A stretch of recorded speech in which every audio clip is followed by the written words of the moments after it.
something happened with the last stream, guys.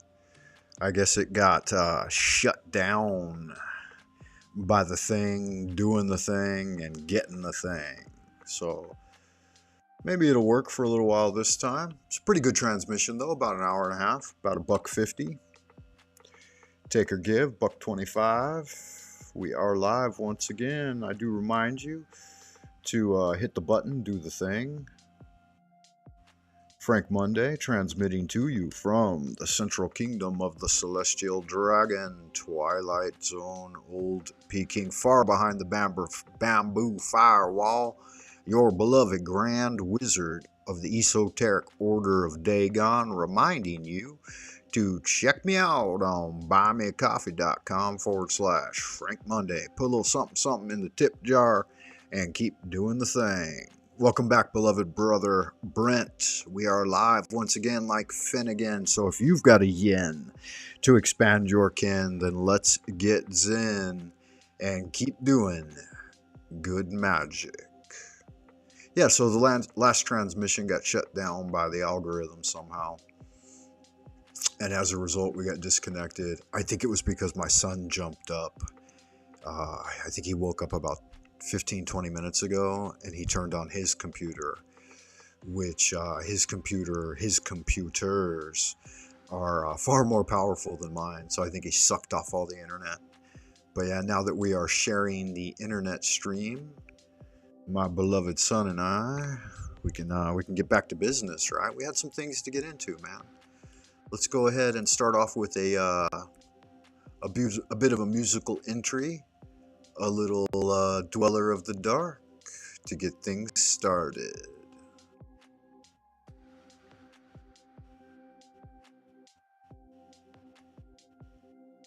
Just checking to see if everything's working. Looks like it might.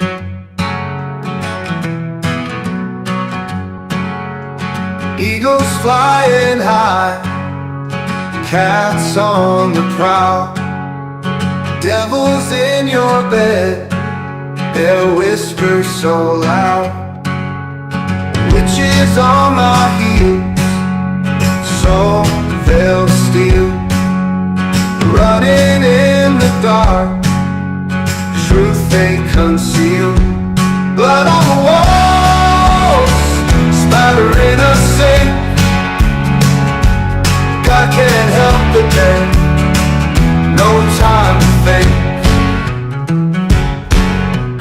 Hounds howl at night, shadows in the light. Fear in every breath, eyes wide with fright.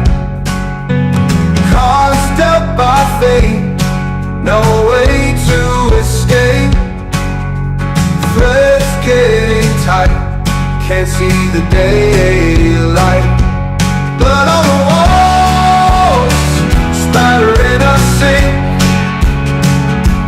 God can't help the dead, no time to think.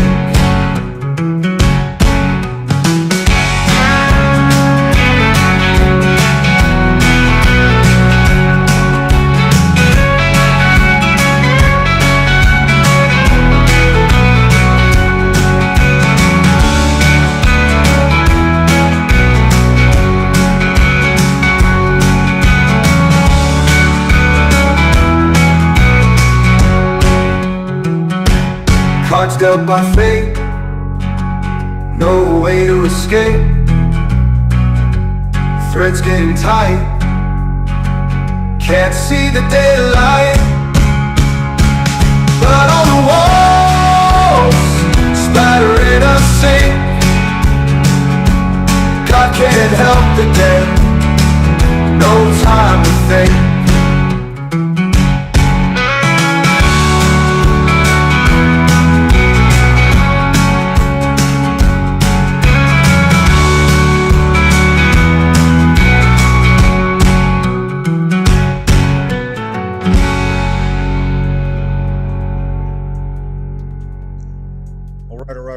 That was Dweller of the Dark with God Can't Help the Dead. Be sure to check him out here on YouTube, guys. Tell him Frank Monday sent you. See if we can't get this show back underway. Oop, got the camera covered. Yes, indeed.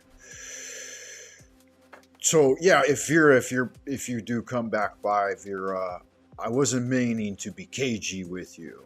I've just noticed that sometimes an individual's message overrides the greater message, and that's something I try to tend to be wary of here.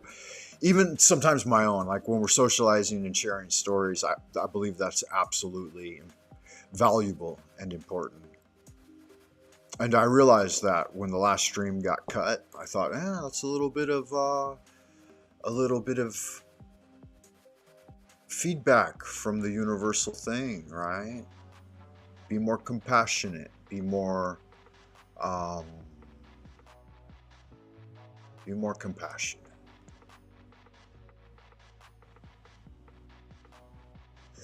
Yeah, because I was expressing my own irritation with you. You do tend to dominate. That's just the fact of the matter. You're a big personality where there's nothing wrong with that. I am as well. But sometimes it's hard for powerful egos to share the stage. And it's not really about that for me here in this section, what I'm trying to look at. There's sometimes when I'm down for it and I wanna get combative and pugnacious and bellicose and try to win the thing, right? But what I'm doing now is trying to learn the other thing,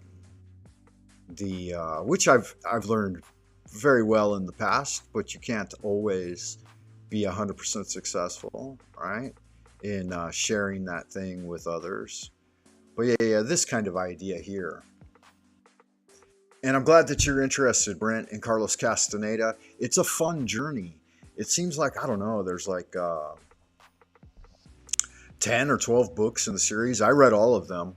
Some of them I read dozens of times. I think there were 2 or 3 core books within his teaching that, like my early 20s to mid 20s, I sought to memorize sections of them.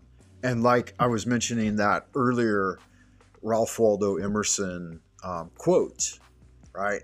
I cannot remember all the books I've read any more than I can remember all the meals I've eaten or all the conversations I've had. Even so, they have made me. And I think that's kind of a thing, right? That's something to remember, is that you don't have to remember, right? If you've done the work and you've gone through the thing, you're not going to remember all of it all the time, right? Sometimes the memory of it will elude you, especially like meals. How many meals can you remember back? Or how many really powerful, interesting meals can you remember having? And yeah, so memory tends to coalesce and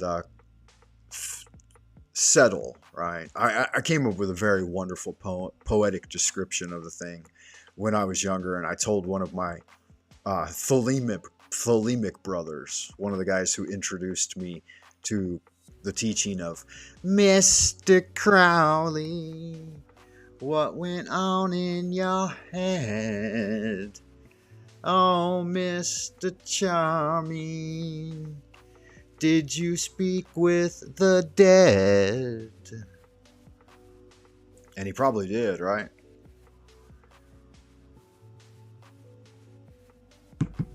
Yeah. So I did find my reading glasses, which is good. So I need not struggle as much. Martin Buber, in his seminal book, I and Thou, says in his 20s he was an active Zionist and worked closely with Theodore Herzl and Chaim Weizmann. However, Buber is best known for his revival of Hasidism, a mystical movement that swept Eastern European Jewry in the 18th and 19th centuries. Out of this interest evolved his dialogical or I and Thou philosophy. Professor Buber taught philosophy from 1938 to 1951 at Hebrew University in Jerusalem. This book was published by Charles Scribner's and Sons out of New York, and it's in the category of religion and philosophy. Look, I found more money in another book. I'm always stuffing money in books. It's fun. Not a lot, but it's fun to find money you forgot you put somewhere. All right, I believe we have a visitor. Let's see who it is. Welcome to the Frank Monday channel. It's Brent. Beloved frater Brent. Let me see. I click the thing. Thought I hit it already. Let's try to get this set up correctly. Welcome to the show. How are you today, Brent? I'm doing good. Can you hear me? Yeah, I can hear you. Fine. Good. Hey, have you heard of the saying before about having the 2 ears and the 1 mouth? You have the 2 ears so you can listen twice as much as you speak. Oh yeah, absolutely. Yeah. That kind of goes along with what you were talking about earlier.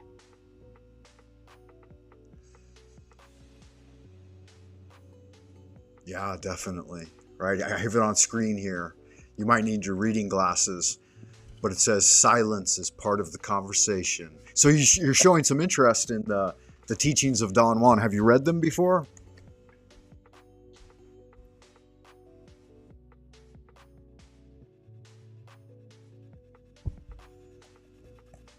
You may have cut out, Brent. Let me see here. Yeah, I don't show any sound coming out of your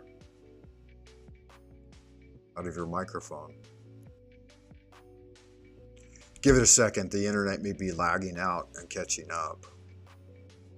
But I cannot hear you. Look, it shows that I can't hear myself either. It's weird.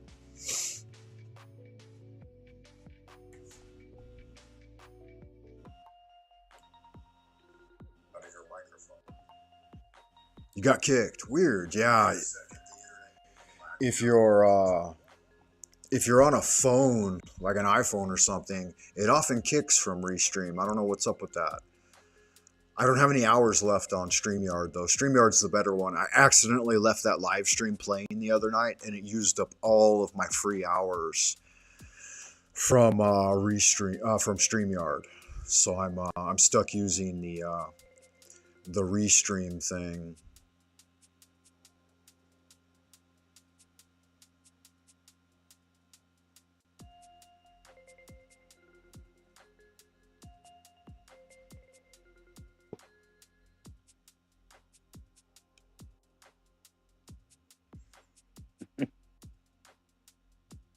Are you back, Brent? Can you hear me? Yeah, I can hear you. I got kicked out. It went all snap, and then I was out. Okay. Yeah, that happens.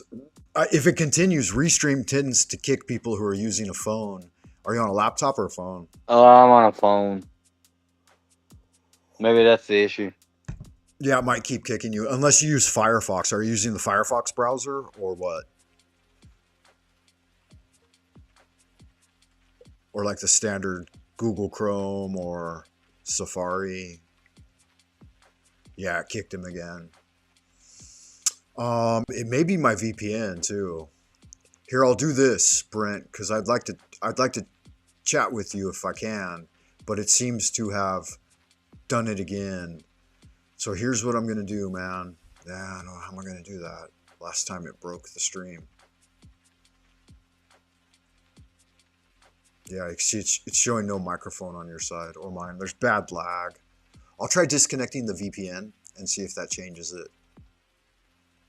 Who knows? It may or it may not.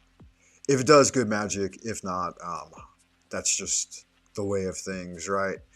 We'll get back to it. I was going to introduce I and Thou by Martin Buber, and this idea of if it's just the one, then you still don't have that deeper connection with God.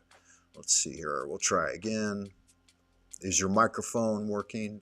Is mine working? Let me give the system a second to settle. Because, okay, I see the green appearing in mine. And now I'll click this and see if it allows your green to appear. Yeah, let's give it a go. Let's try again. Welcome back, Brent. How are you? Huh.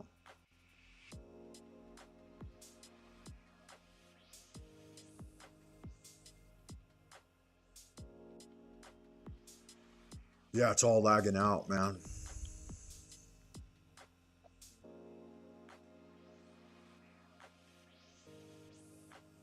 For some reason, it's not working at all.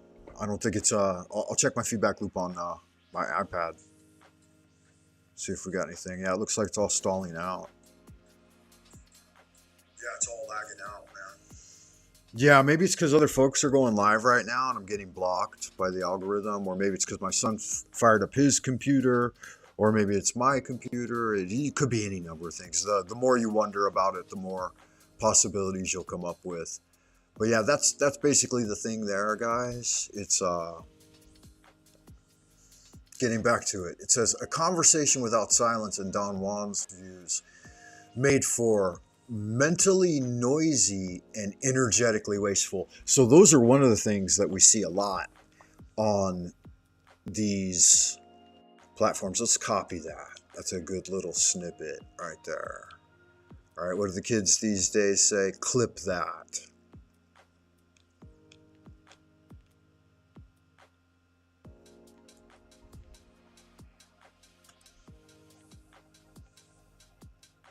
Yeah, so if at any time you feel like you're connected, Brent, just chime in. But you can see here that the green microphone response is not showing. It's not showing on mine either right now. But I can hear myself on the internet, right? I can hear myself on the internet testing, testing. I can hear myself on the internet. At any time you feel like you're connected. Yeah, there's a bit of a lag. Nobody's watching, but I am still connected. But you're not, beloved. So I'll go ahead and drop you from the box, and maybe you can try again if you like. But yeah, it's good. It's probably going to keep happening. I've seen this thing happen before with people trying to call in from phones or other devices, or yet phones or tablets. Um, Smartphones or tablets for some reason don't fare well in old. Yeah, so I wasn't hearing you at all, Brent. You can double check that too on the YouTube live stream. So what I was saying, yeah, is that oftentimes these panel experiences, right, when there's multiple people in a room, but everybody wants an opportunity to participate too, and they want to be heard. So I think the best interaction, again, is the Rastafarian conversation model. You let the energy itself bounce around, and you try to use these principles so that you can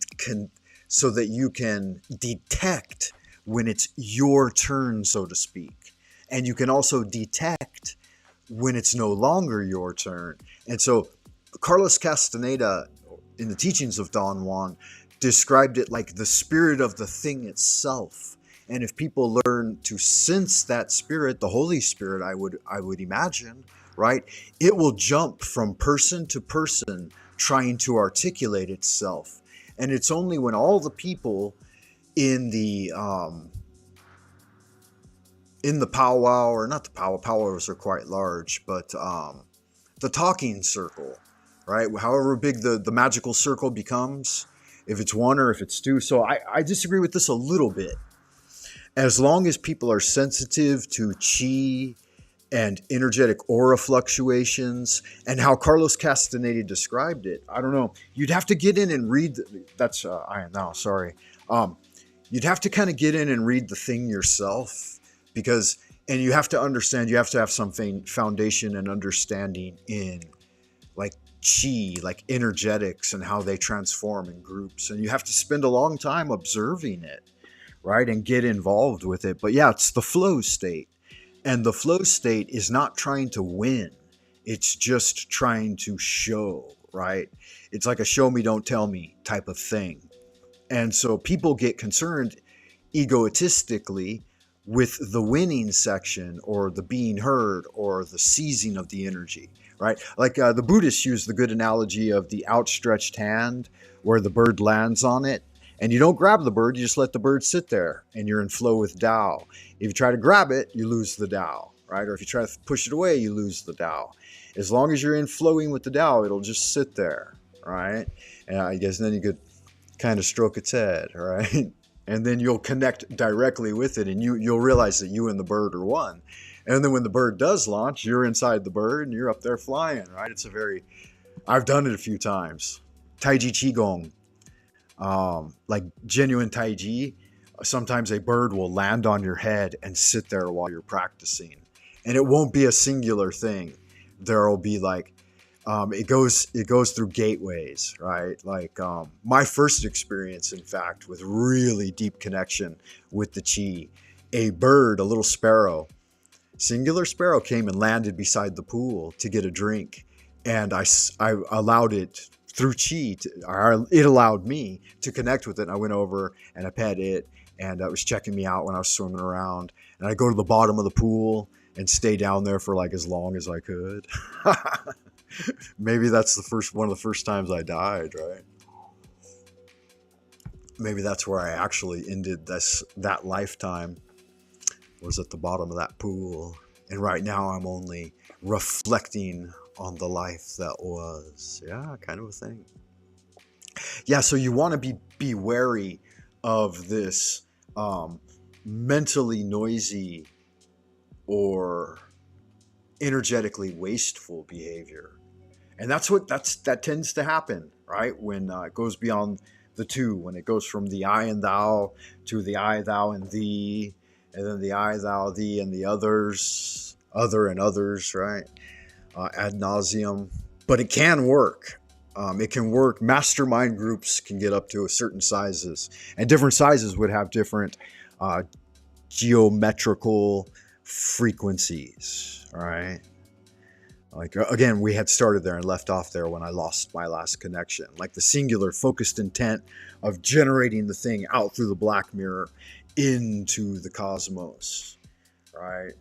Or down into the book, which is another form of generated into a temporal, delayed. But then again, though, so we had talked about earlier how that becomes the dead word and not the living word. So we'll go with the living word for now. Number 5, finally, nearly going on 3 hours now, and we're almost through this first part of the transmission. And so this 5th one, read it for me if you would, beloved. And I'll read it silently, contemplate it internally, and then discuss it outwardly. And if anybody does join Brent, I'll give you a shot again because it looks like you're still in the room. Maybe you're just listening. So I'll try to bring you up one more time and see if your microphone's working. Can you hear me? I can now, but it's static. Go ahead. Keep trying. Keep talking for a little bit. Hello? Hello? You're sounding good. You Good. may have a connection. I hope so. Yeah, good deal. All right. No, you had asked me earlier if I had read the Carlos Castaneda. I haven't read it, but when I was a teenager, I got introduced to that, and I thought it was the wildest thing, trippiest thing ever. But I haven't actually read that series. Okay. Yeah, I read. There's 10 books in it. I'll tell you a little bit about it then if you want to know, or you might endeavor to look into it. Okay, yeah. Well, I mean, it's a part of this conversation here, so. Yeah, so I think there are 10, maybe 12 books. You'd have to look into it. You get an easy book list off the internet. But he teaches you about like spiritual connection with other people and the animal kingdom and the mineral kingdom and the vegetable kingdom. And when I went through the book series, I was full-time university, working several jobs, putting myself through school. I think I told you part of the story at the beginning of this first transmission. Right. Yeah, about the search for deeper meaning. But I had a connection with certain of those let's call them medicinal herbs or magical herbs, and had an experience where I went through one of the first gates of becoming or whatever. But the material in it has birthed this idea that I came up with, which I was, for a long time, I just knew it to be true. The Rastafarian conversation model. So, did you kind of understand what I was saying about that when I was talking about it? And, like, what would be your thoughts on that? Well, well, that's, yeah. I mean, that's why I kind of brought up that quote about having the two ears and the one mouth, about listening, or having, at least cultivating the ability to listen more than speaking. Uh, you know, because like you were saying, well, in Castaneda, or in the book that you were talking about, um, you know, it's true that people become performative, like they kind of want to take over the conversation. It kind of becomes like ego. It can become egotistical, uh, narcissistic, maybe. Oh, I listen to me. I've got something great to say, or something like that. Yeah. Um, And we all do that's it, right? Yeah. I Continue. suppose if you give us each person a long enough time talking, after a while, maybe it happens naturally. Yeah, I think that would be true. And, like, um, lots of good chorus songs or what are choir songs, right? Like I vaguely recall one about like an endless river of life springing up from within the spirit, the Holy Spirit, right? And I Hmm. think it'll naturally gush for a while and then settle and then appear like another spring of water. Imagine, have you ever been to Yellowstone, or you're probably familiar with like the geysers? I'm familiar with the geysers. I haven't seen them personally, but Okay, I yeah, know it's of them. quite a thing to see what is it, Old Faithful Hmm. explode. But Hmm. there are certain areas where you can just see them like popping, right? Like one will gush for a Yeah. little while, then another one. Yeah, so that's, I think that analogy could be used as a natural expression of the Holy Spirit in group work, right? Does that make sense to you? Hmm. It does. Yeah, good It does. magic.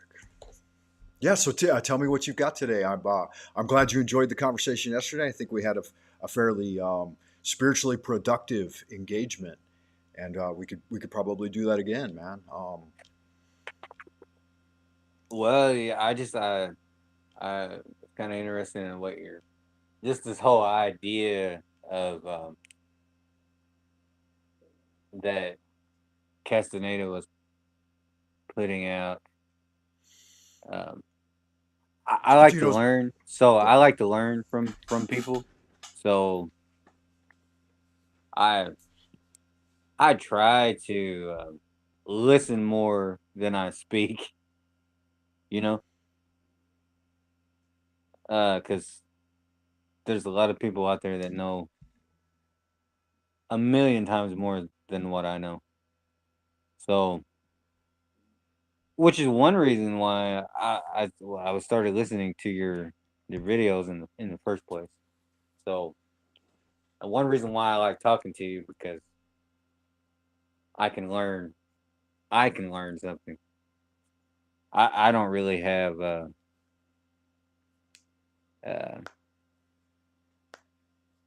I heard something earlier. Um, I can't really, maybe it was from you. I can't teach anyone anything, but you can. Yes, Socrates, a quote by You're right. Socrates. Yeah, You can education. inspire someone to learn. Yeah. Right. It's attributed to him anyway, right? I cannot Right. I cannot teach a man anything. I can only inspire him to learn. He had another one too. He said education is not the filling of a vessel, but the kindling of a flame. Right. Really articulate way to express it. Uh, So that's what I was asking Vera. Did you think I was harsh with Vera earlier? I seem to have dissuaded her from clicking the link. Uh, Do you know her? Do you know Vera? Vera no, Verily? no, not really. Um, not really. A little bit. There, I, I will say, and I could be way off track.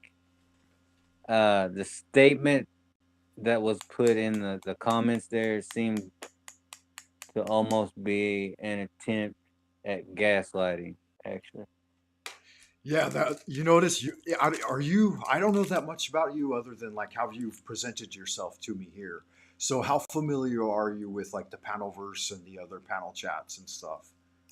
Are you at all As familiar? far as with whom? Like chats with Jack, Powdered Dusty, Objective Ethics, Finding Gnosis. There are quite a few that I've discovered.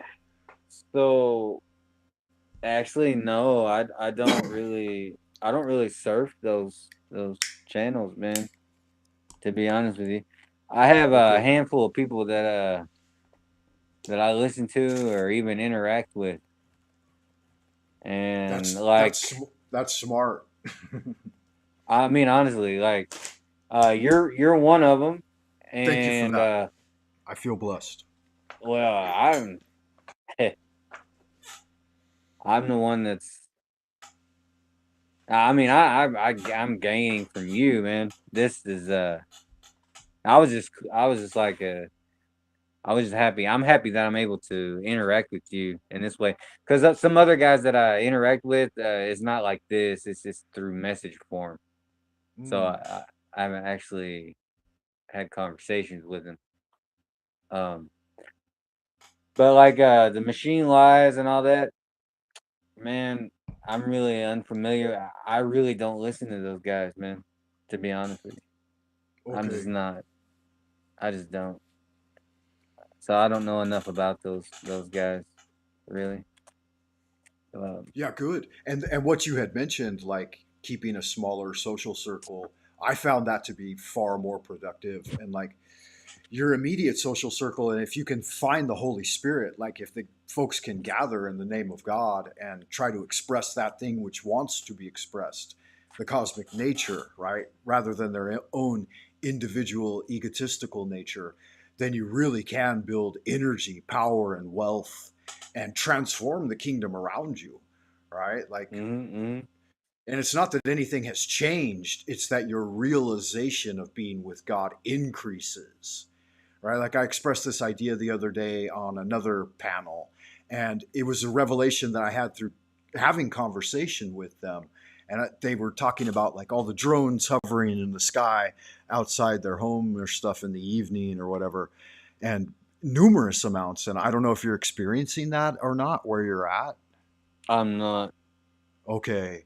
And I remember there was a time I was traveling through like the tip of Florida. We were going down the east coast from North Carolina, like Charleston. Is that what it is? Yeah, Charleston's in South Yeah, Carolina. Charleston.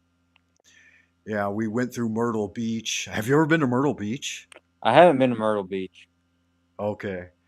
But on our way to New Orleans, and I think it was either somewhere like we had gone through, we went down into Florida and then we were going across Georgia and headed towards New Orleans. And I think it was Georgia where we saw it. Yeah, I remember now.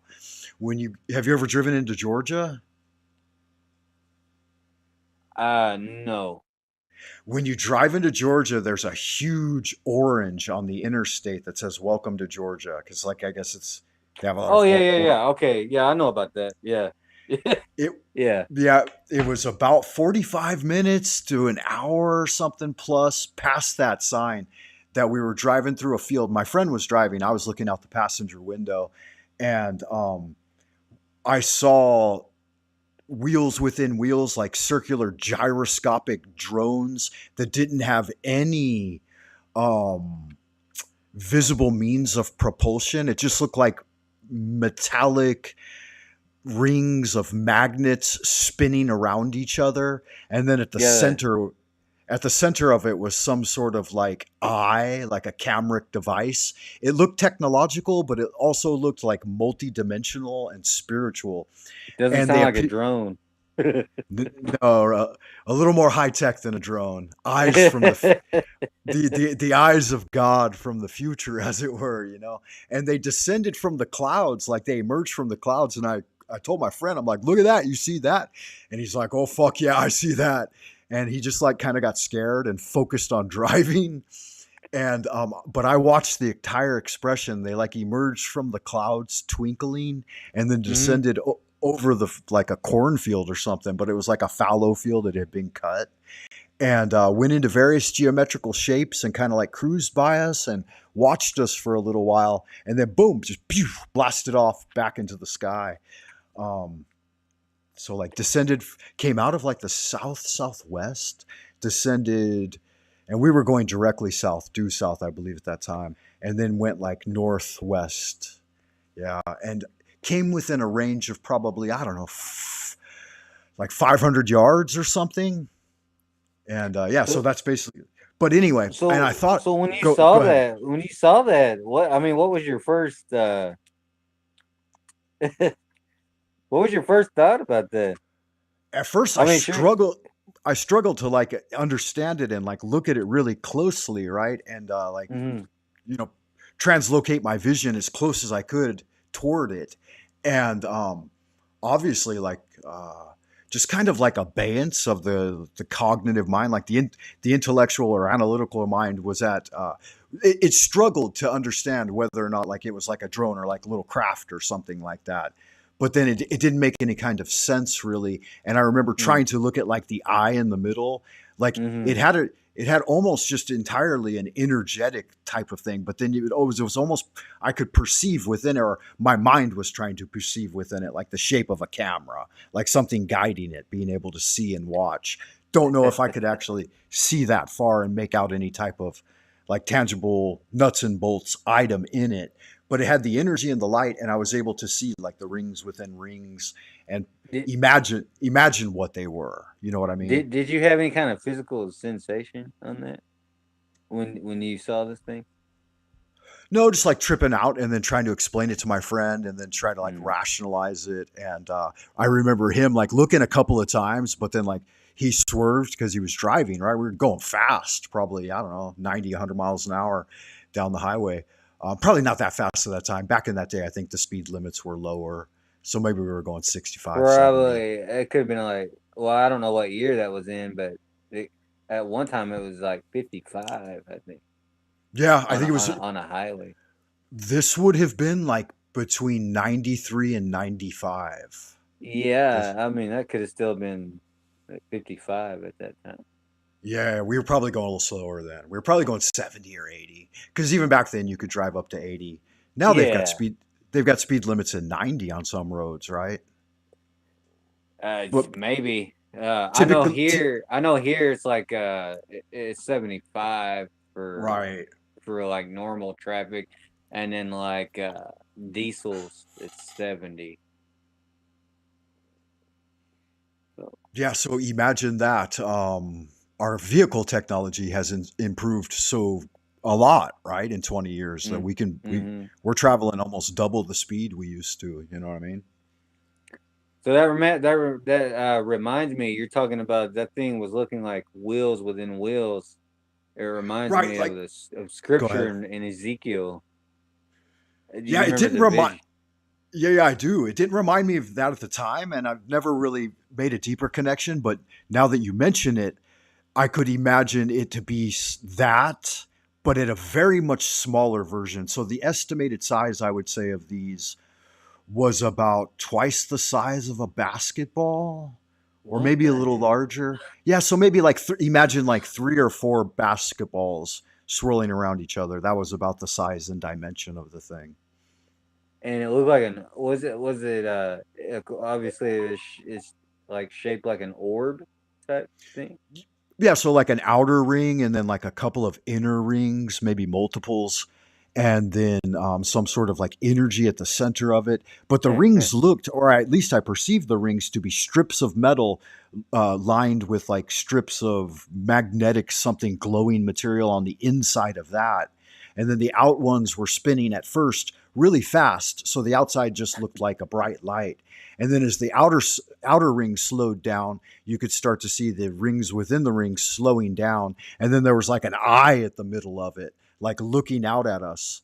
And Yeah. it started as like a single energetic expression, and then it kind of like twinkled into like, I don't know, I would say anywhere from like 15 to 20 of them, and made like a geometrical pattern and kind of floated across the field.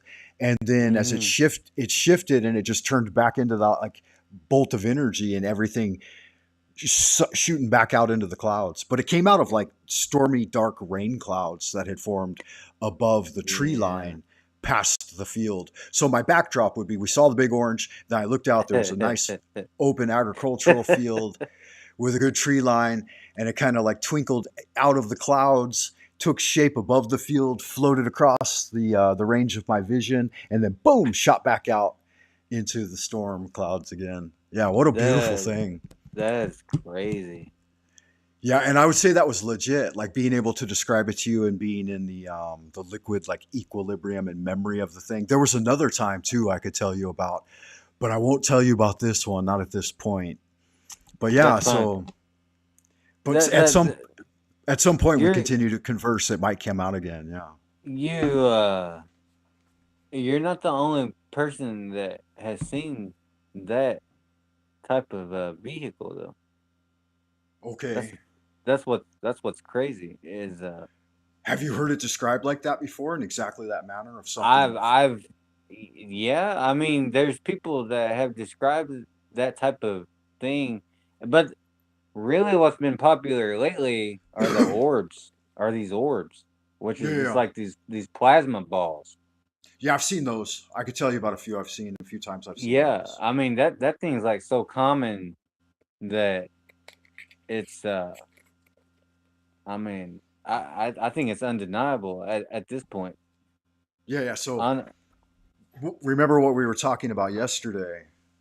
I'll, have you seen them? Have you seen any things like this or things of this nature? I'm um curious. yeah, I'm pretty. I think I saw one time that I kind of out of the corner of my eye. I Okay. seen something. I was driving one time and seen something that I thought was like a meteorite. But the problem is that it slowed down. This is crazy. So I don't know if you've ever skipped a rock across the lake or Oh anything yeah, like that. absolutely. Yeah, Okay, so dozen. this thing did that in the sky. Mm. So it's like it almost like it slowed down and then skidded in the air. I don't know how it was crazy. And then just shot off like just zoom. It Yeah, was there you bright. go. It was orange. So I Okay. know it wasn't a meteorite because meteorites don't slow down and then take off again at high velocity. So Yeah, it's interesting how their coloration matters too. Like if we, you're familiar, you're Golden Dawn, so you're familiar with the Tree of Life, and you know that each color, like I have an abstract one there in the background. Can you see it in my? I don't know if you can see it mhm. visually on my thing or not. But if it was Yeah, I see orange, it. then it would be of the sphere of Hod, right? And so it would have Mhm. that. Um, we might be able to attribute it and understand it to have that the attributes of Hod. And so the ones I saw that day going to New Orleans were gold, mostly gold, Mm. like their exterior original manifestation, and then the frequency with which that they vibrated, and then like the revelation of their like inner energy or whatever. And that I remember may have been more like Keter, like shining white gold, but it was still gold, but it was a more powerful like concentrated energy of light. And then Mm. I've seen a few others. There was a time when I saw a blue one, which I Mm. interpreted entirely as what's that called? Ball lightning. Like I saw it when I was a kid, and I thought it was ball lightning. Um, Yeah. so We could get into the details surrounding it too sometime because they're very interesting, but we'll save that for another time. And Did then you an spend a lot easy, of time in New Orleans? I went there twice or three times, like for not for Mardi Gras, but for Halloween. And we ended up we stayed about 2 weeks each time. So no, not a lot of time. Did you spend some time there? No, I was just wondering. Um, I was wondering if you spent. I didn't know if you knew people there. No, I had a friend that knew people there. He was a Navy guy, and Oh, okay. yeah, he liked to spend time down there. Very cool. I'd never been there, and he introduced it to me. And yeah, there's a lot of like voodoo and shamanism. Yeah, yeah, there is. It's an interesting place, that's for sure. I'm not as interested in that magic. Like I did that with the Carlos Castaneda teachings, and did it kind of on my own as like a solitary practitioner. But I've never been attracted to that tradition. I'm a more structured kind of ritual and ceremony. Like I'd say more disciplined, but I guess just I don't know, less spontaneous. Uh, I feel like that's more of a. You kind of have to be a part of that culture, really, to really. Cause I mean, as far as like voodoo, I mean, I know there's people that practice it, but I I think it's that's kind of a cultural thing. I Yeah. I don't think just anybody can, and it also it's an initiatory system as well. Actually, Okay. Yeah.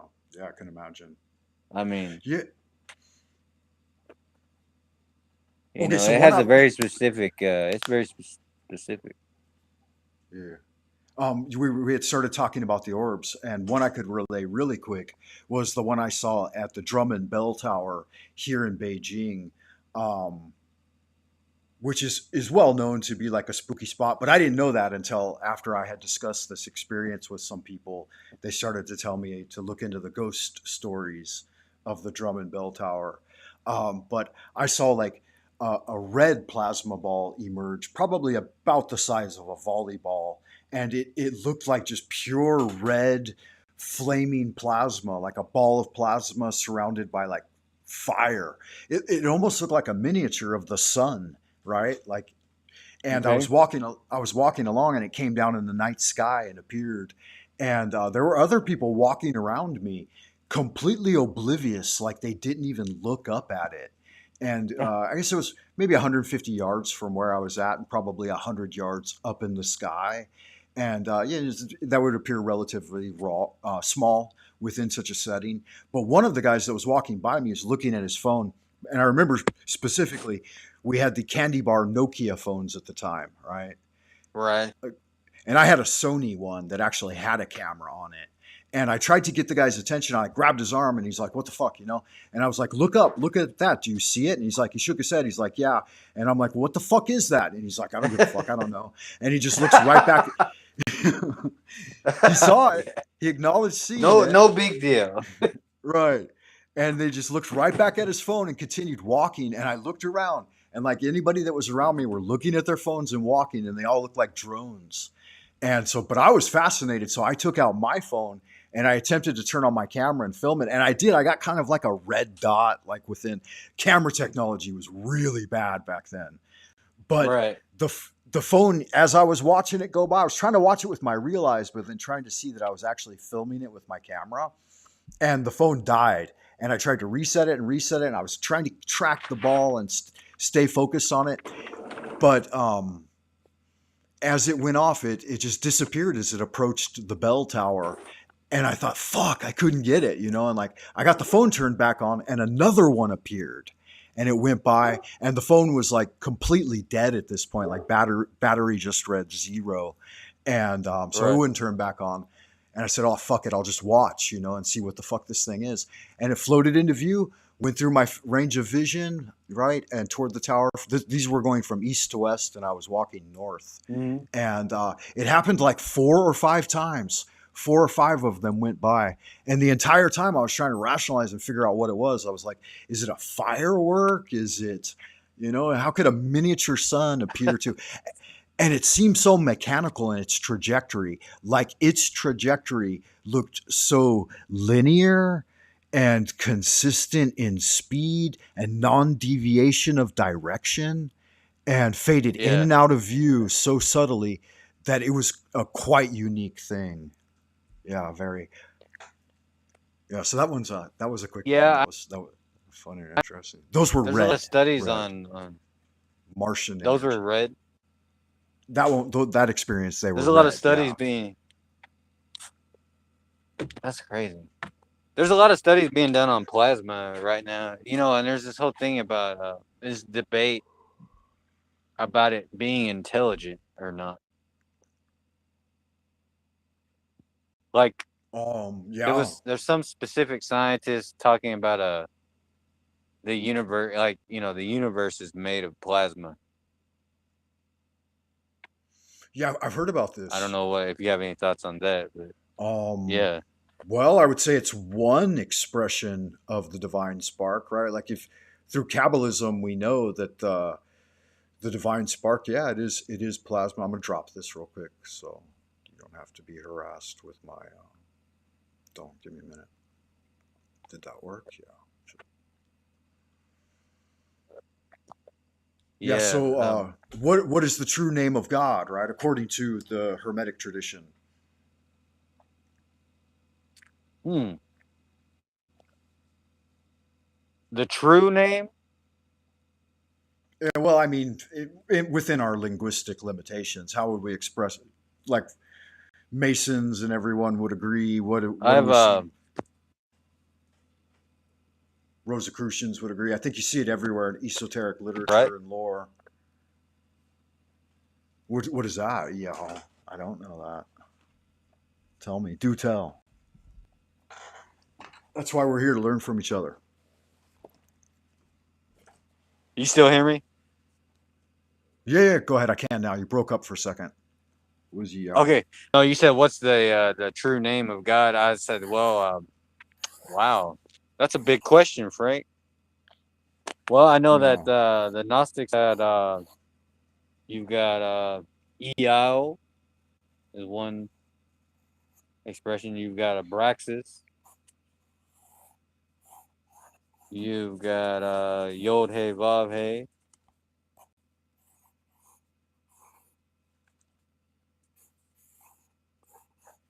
Yeah. So So, so you said it's a plasma I universe, right? What is the plasma charge in the four states of matter? So the tetragrammaton is the four states of matter, right? And appears as Zeus's thunderbolt manifesting in this okay, realm. Man is okay. made in God's image. How? Uh, Through the speaking well, of the word, right? right, So exactly. the realm of plasma is the yud, right? We have the four states: The plasma, okay, liquid, gaseous, and solid, right? The four states of matter in science. right, So the plasma charge, it is a plasma realm, especially when we use our upper dantian, the head, right? The celestial sphere, the celestial dantian, to communicate with it. So it appears as the yud flame. All the whole Hebrew language is made from this single yud, right? This is the divine spark in the Hebrew tradition. As the name of God is spoken, Jehovah, Yod He Vav He, it becomes man, right? It manifests in man. You see how that happens? The yud, the spark in the mind, the lightning strike hits the top of the head. Then it starts to express itself into hay. Hay becomes the right. broad shoulders and two So arms dangling down. And the then the Adam gas. Cadman. Yeah. Yeah, yeah. And I discovered this. You've seen this before, then you know. I discovered this on my own. And it was only Oh, later confirmed to me through Poke Runyon's teaching. And no, I saw it somewhere else. Austin Osman Sparr's book, Sigil okay. Magic. Have you seen it? And I've heard about it. I haven't read it, but and Eliphas Levi's book.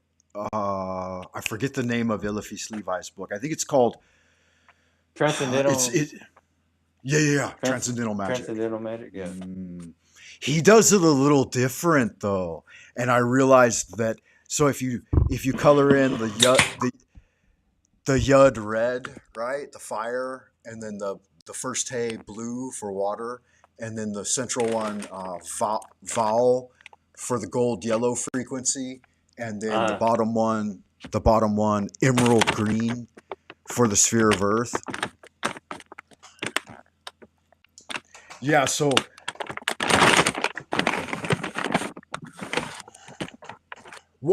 I mean, there could be different causation models about how that occurred, right? But I started relearning Hebrew and doing it. You're Brent. You're making a little bit of noise. Sorry. Yeah. I don't know what's going on. Sound like you dropped your phone, maybe. It might have been a package. Actually, I was handing something to my dog. So. Yeah, no worries. Yeah, so why now that I think about it, maybe I saw it encoded somewhere else earlier, but I never had any of those books or saw it ever represented in that manner before I came up with it on my own, or it just came into my mind at one point. Maybe it was from memory. Maybe it was from an ancient childhood memory, or yeah, this is interesting because I'm just thinking about this now, and I'm wondering if it's in this book or not, because I don't remember it being in there. But if it were in there, then it would just be attributed to latent memory. Right. Otherwise, I thought it was a spontaneous, original idea, which may or may not be true. But I think that the coloration I applied to it and the vividness with which it appeared in my mind may be somewhat attributed to that. That's got me curious now, looking a little deeper. But I did see it pictorially represented other places later on, and yeah, that may be, man. It's interesting. Anyway, so what do you think about that? And what do you think about the pronunciation of it? You know that it's typically Yod He Vav He, right? Yeah. I used to pronounce the as Vav, like VAV, but yeah, you know, but the only reason I changed my pronunciation is because I heard several different, but Israel Regardi, I follow his pronunciation, right? And he's a Jewish fella, so there's probably some merit there. Yeah, I'm sure he knows. He knows what he's talking about. But yeah, so why were we thinking about that, and why did I ask that question? The plasma becoming Yeah, so what's the fifth element? Spirit. Yeah, the quintessence, right? The quintessence. So it's that magical charge that it's that impulse that's becoming those four things, right?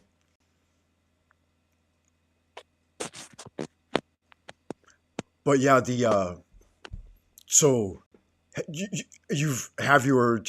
believe that you've seen like illuminated immortal beings in Dreamland or in even like in the waking world? Do you think you've ever encountered any of those? I would say yes, I've encountered them. I haven't seen them. I've felt the energetic imprint. Okay. But as far as seeing something, like, no. But okay. I've felt presence. Here's a more interesting question then. Have you ever been, like, anyone in your local environment, or someone even maybe in your family, like, met an old man that's a nonagenarian, like in his 90s? that's like still in good physical condition and moving around and talking clearly and stuff like that. Oh, I can't. Yeah, non like a an older guy in 90s to 100. That's like still getting it. You know what I mean?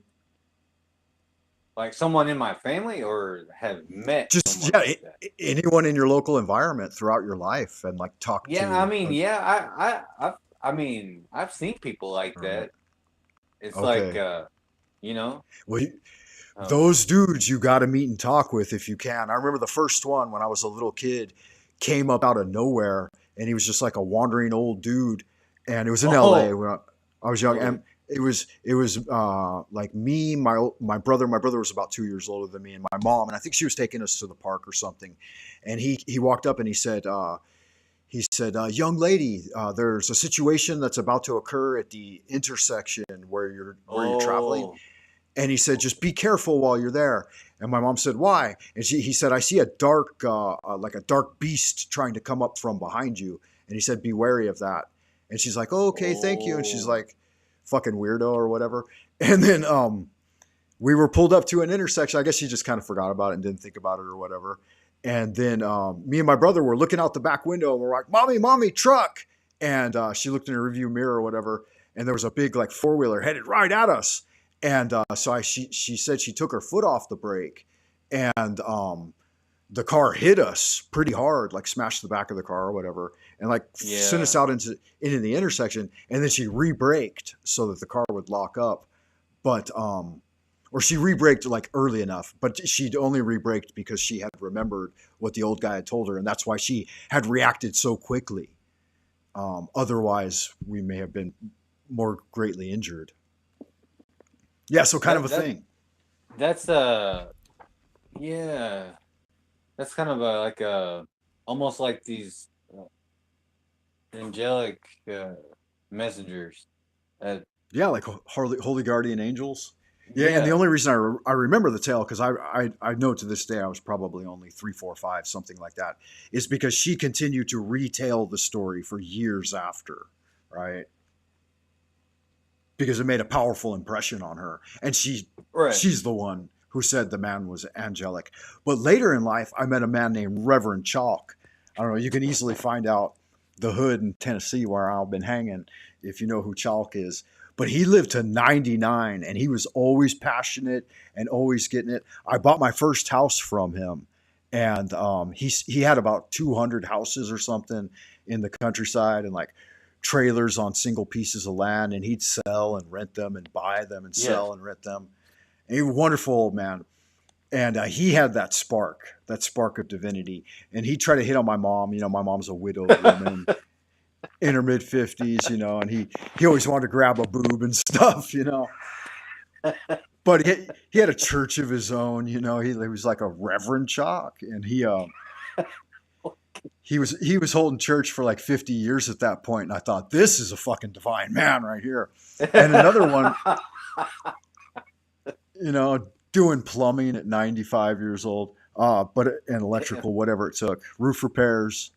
People told him to stop going up the ladder, though. They said, at your age, if you keep going up ladders, you're gonna hurt yourself. But he never did. He made it to 99 and just passed away in his sleep. But there was another one that moved next door named Mr. Springer, and he lived to 97. And same thing, he'd garden his yard and walk up to the house and try to hit on my mom, you know. There was something And with she, that then, huh? right. Yeah. I was at the time I was the widow's son, and I didn't even know it. Ah, Right. And I had a uh, buddy that would come over. A buddy came over and he told me who I was because he came over and we got real drunk together one night. Really great guy, young man, maybe a year or two younger than me. And he loved me doing kung fu and shit and talking about magic. And we hung out. And he's like, we got pretty drunk last night. He came back over the next morning, drove a little pickup truck. He's the one that taught me to wear a fish hook on my ball cap. And he came over, and during the night I had taken off my shirt and was wearing like a pair of like, I don't know, black and I had one pant rolled leg up, one pant leg pant rolled up, and one sock missing. And he called me One Socky, and he's like, One Socky, do you know who you are? and I couldn't. I thought he was calling me a Japanese name, and that would be. Yeah, he sometimes listens. He knows who he is. Um, but at that time, he said you're one sock, and I was like, I never figured out. It took me years to figure out that he was saying you're one sock. You have one sock on, and he told me that I was the widow's son, and it was only years later when I started looking into masonry myself that I figured out that was Hiram Abiff, and that's the entered apprentice initiation. You roll up one pant leg and bare chested and hoodwinked. Yeah, yeah, what a thing. Yeah, so I lived Masonic initiation in many ways. There are many other tales. Like I've done the ritual by Golgotha. I don't know if you know that one or not. You might as well. It's 3 days in the coffin. Yeah, so life initiated me through Masonic ritual. And then reading about it later on, I'm like, oh yeah, yeah, I know what's going on. So that's pretty cool, man. Yeah. So yeah, there's a more correct pronunciation of Yod He Vahe, and they say you're not supposed to say it because it's secreted. But I figured it out, and I think if you meditated on it, you would figure it out too. Um, it would just come to you. Yeah, So I guess so I should have. Go ahead. isn't that the when some of the Jewish people they just say Hashem? They just say Yeah, that's the that's name. one way. Yeah. Yeah, yeah. Because they But don't want it's to utter. They don't want to utter the actual right. name. Right. So they say all kinds of different things like Adonai, Elohim, but they're Right. telling you that it's that one frequency, that one transmission that activates all of it. All of this is just dead husks, right? And it's that one thing activating both me and you, right? Right. And activating everything. And it's when you try to isolate, distinguish, and differentiate it that it's not it anymore. It's just the shadow of it, right? So when we know that, then we can see and feel it and live it. But then when we abandon that, we try to strangle it out, right? Yeah. So I Do you, feel. Go ahead. do you think there's a sound to the name? Yeah. Yeah. It can be well like in Taoist tradition when we do invocations, we do what is called wordless pronunciation of them. So like one I use is it's like a lightning bolt coming down. It's called the divine expression of the like reaction of the nine heavens through spring lightning and thunder manifests in a frequent flower that man is born into, right? And so Mm. it's basically like the Yod He Vahe, or the OG Chinese for Yod He Vahe would be Yuan Shi Tian Zhuan, which is also four character, four singular letters. But Yuan Shi Tian Zhuan is basically just saying the original manifestation of like the original Adam Cadman that created that is this thing, right? The manifestation of Adam. Um, but yeah, invoke it and see it, and you see the character in the mind flaming, right? And increase in size, decrease in size, whether it be the yud or the hay or whatever you internally, and they become active and alive. And it actually is a plasma charge that formed the first letter, the first yud, right? That's like a plasmic energy. And Mm. in Chinese, it's the same way. In Chinese, they took tortoise shells and ox bones and allowed them to dry out. And then they poured like mercury and gold and silver and stuff into the cracks of them.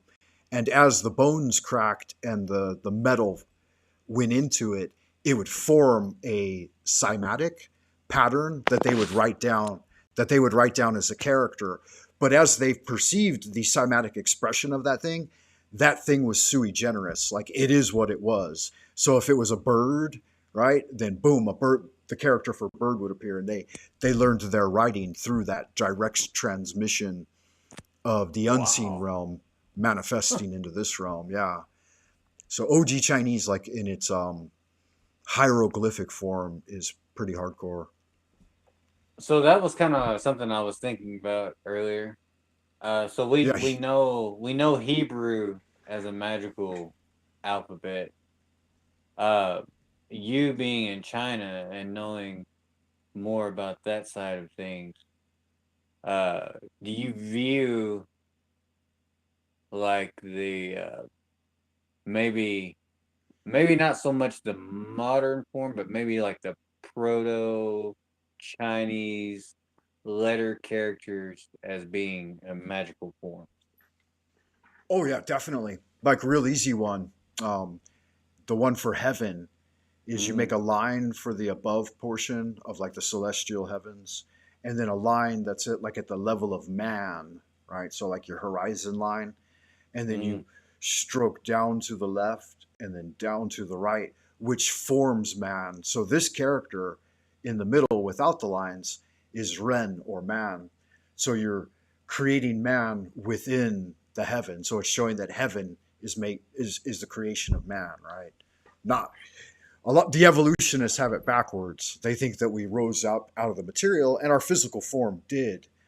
But the ancient Taoists, yeah, they knew that we were penetrating into the thing, right? We come out don't of the don't you unseen sphere. don't you find that interesting? So with the Yod Hey, Valhe, you have the when you stack those characters, you come up with the Adam Kadmon or the perfect man, and with Right. the original, the Chinese characters, they um, show a man as well. Yeah, It's and I've it's the exact discovered same as thing. well that Proto Hebrew actually are just like a limited collection of like ancient Chinese pictographs. When you look, Right. you've probably seen it. They have a comparison chart in many of the esoteric teachings. But yeah, I found most of those within the archival. Uh, they're called um, bone oracles. In Hmm. Chinese, it's jiagu one, which means like yeah, bone oracles. Pre Shang Dai. That's It's the language that was developed during the Shang, like the OG Chinese characters. yeah. That to me is very interesting. So it almost shows a something as perennial actually running through there somehow. Something very common, something very a common thread, different expressions, but Hmm. there's a Yeah. common thread running through all of it. Oh, absolutely. And again, it just reinforces the idea that it's not necessarily it's how did some sages put it? It's not that we're inventing it; it's that we're discovering it, or it's being Mm, discovered through us. I would think that's a better way to word it, right? okay. In the Tao, there's a statement in a certain invocation that says, "My body and mind are the workshop of the subtle origin," and we have that in our religion as well. It's the temple of God. So this thing is an expression of what God is working through. The whole universe is doing us, as Alan Watts would say, right? Hmm. That's why I've always taken great offense to people calling it like a meat suit, because it's not a meat suit. It's a direct energetic manifestation of physical energy from below, as above, so below, and then the divine spark interpenetrating it, right? Commingling with it to give it life. Yeah, I think the whole meat suit thing. Nihilist, Gnostic, Yeah, and and a sometimes I shirking. wonder Go ahead, yeah, shirking of why. responsibility. You're talking about Gnosticism. When you bring Gnostic, that um, sometimes I'm wondering if that's not misunderstood, because there are so many different expressions of Gnosticism. It's not like one thing. There are so many different groups um, within that whole Yeah, I within noticed I that had whole to thing. turn off the Mercury, right? Uh, Yeah, you're right about that. And I've never actually endeavored to study Gnosticism very much. I remember learning I, the word gnosis at a very young age. Um, and I thought, yeah, that seems like a self so expression, right? Like It seems to Well, be evidently true, like self-evident, a self-evident if truth.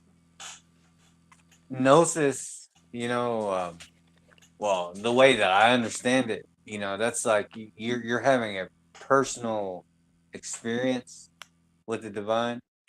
You're getting like a personal revelation with the divine. So then you're gaining gnosis. That's the way that I understand it. Yeah, that would make sense to me. And so that's why you got to wonder sometimes like, when the breakthroughs will come, right? And to some extent, I believe that finding a method of cultivation and pushing for breakthroughs to reinforce faith is a good idea. I've done that throughout my life, and I'd like to think, or maybe not. I'd like to think, but I think in retrospect, that's why I've had a greater than average number of paranormal encounters or encounters with high strangeness, and learning the methods because I sought them. Yeah, well, you you paid attention to it, and it paid attention to you. Yeah, when you stare into the abyss stares back. Indeed. Yeah, it's There's one I'd like to share with you about my father, but maybe sometime we do it offline or in another conversation. And it builds on the yeah, first, like the discovery of the plasma spheres. And I guess it kind of coalesces in that thing. And there's an entire dream cycle around it too. Very interesting. At one point, maybe I can get all of my journals together in one place and compile the whole thing into a narrative of some sort. I think it'd be worth well, you, reading you would somehow. probably yeah, you could probably write a whole book. That stuff's very interesting. I like listening to that stuff. I like to hear people's stories. Um, it's well, just and you learn from it. That's the thing. Yeah, and to bring it back to the one I Um, was talking with you about yesterday, remember Tiger carries the ball? I think you're hmm familiar with that practice. Yeah, I think you were showing me that actually. You've done, but you had mentioned it. That's why I was showing it. Is that the Oh one you yeah, were yeah. thinking Well, of? what the energy ball. Right. Um, yeah. Um, I didn't refer. I didn't know the technical name to it because it was just something that I had learned out of a book, and Okay. it didn't like give it like the technical name. It was just like try this. You're trying to associate yourself with or you're trying to uh, get yourself to be able to uh, experience the energy. Get used to it, get associated with it. Know the feeling. Yeah. The reason I had mentioned that one is, and we were discussing colors of plasma.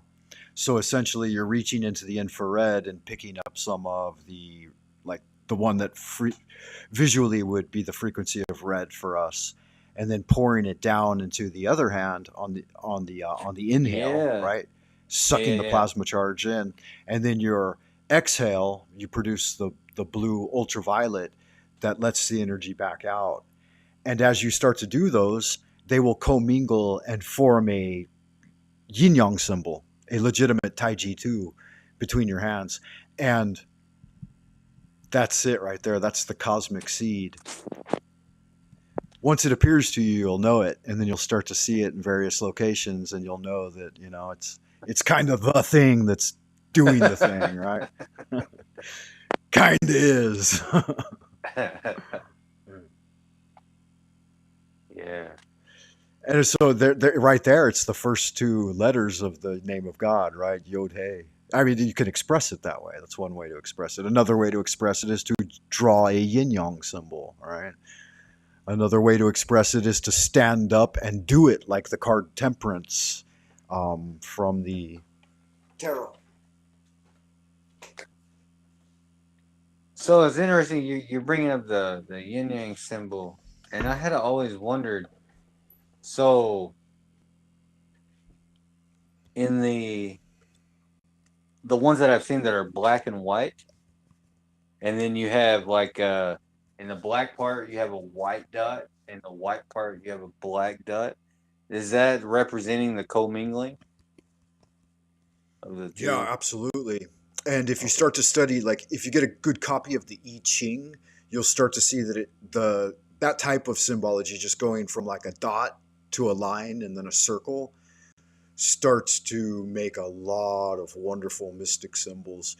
My Shifu, like Master Ni Hua Ching, he gives a whole list of like 5 or 10 of them that you should draw on relatively big paper and then put them on the wall, like I've done with these. And they will have a subtle influence directly on your spiritual cultivation without any transmission of language. Just a geometric pattern that when you place it where you live, according to some of the principles of feng shui, will change you magically. They're like portals that will, by you just seeing them in your environment, will like wake you up to different energetic patterns. That book is called I forget the name of it, but I have a physical copy of it somewhere here among my books. I'll get it out someday. It's triggering something within the subconscious, basically. Yeah, high-powered sigil magic. He says that's what mysticism is in its entirety, is like the direct transmission of those ideas and energies and frequencies through symbols, not through speech.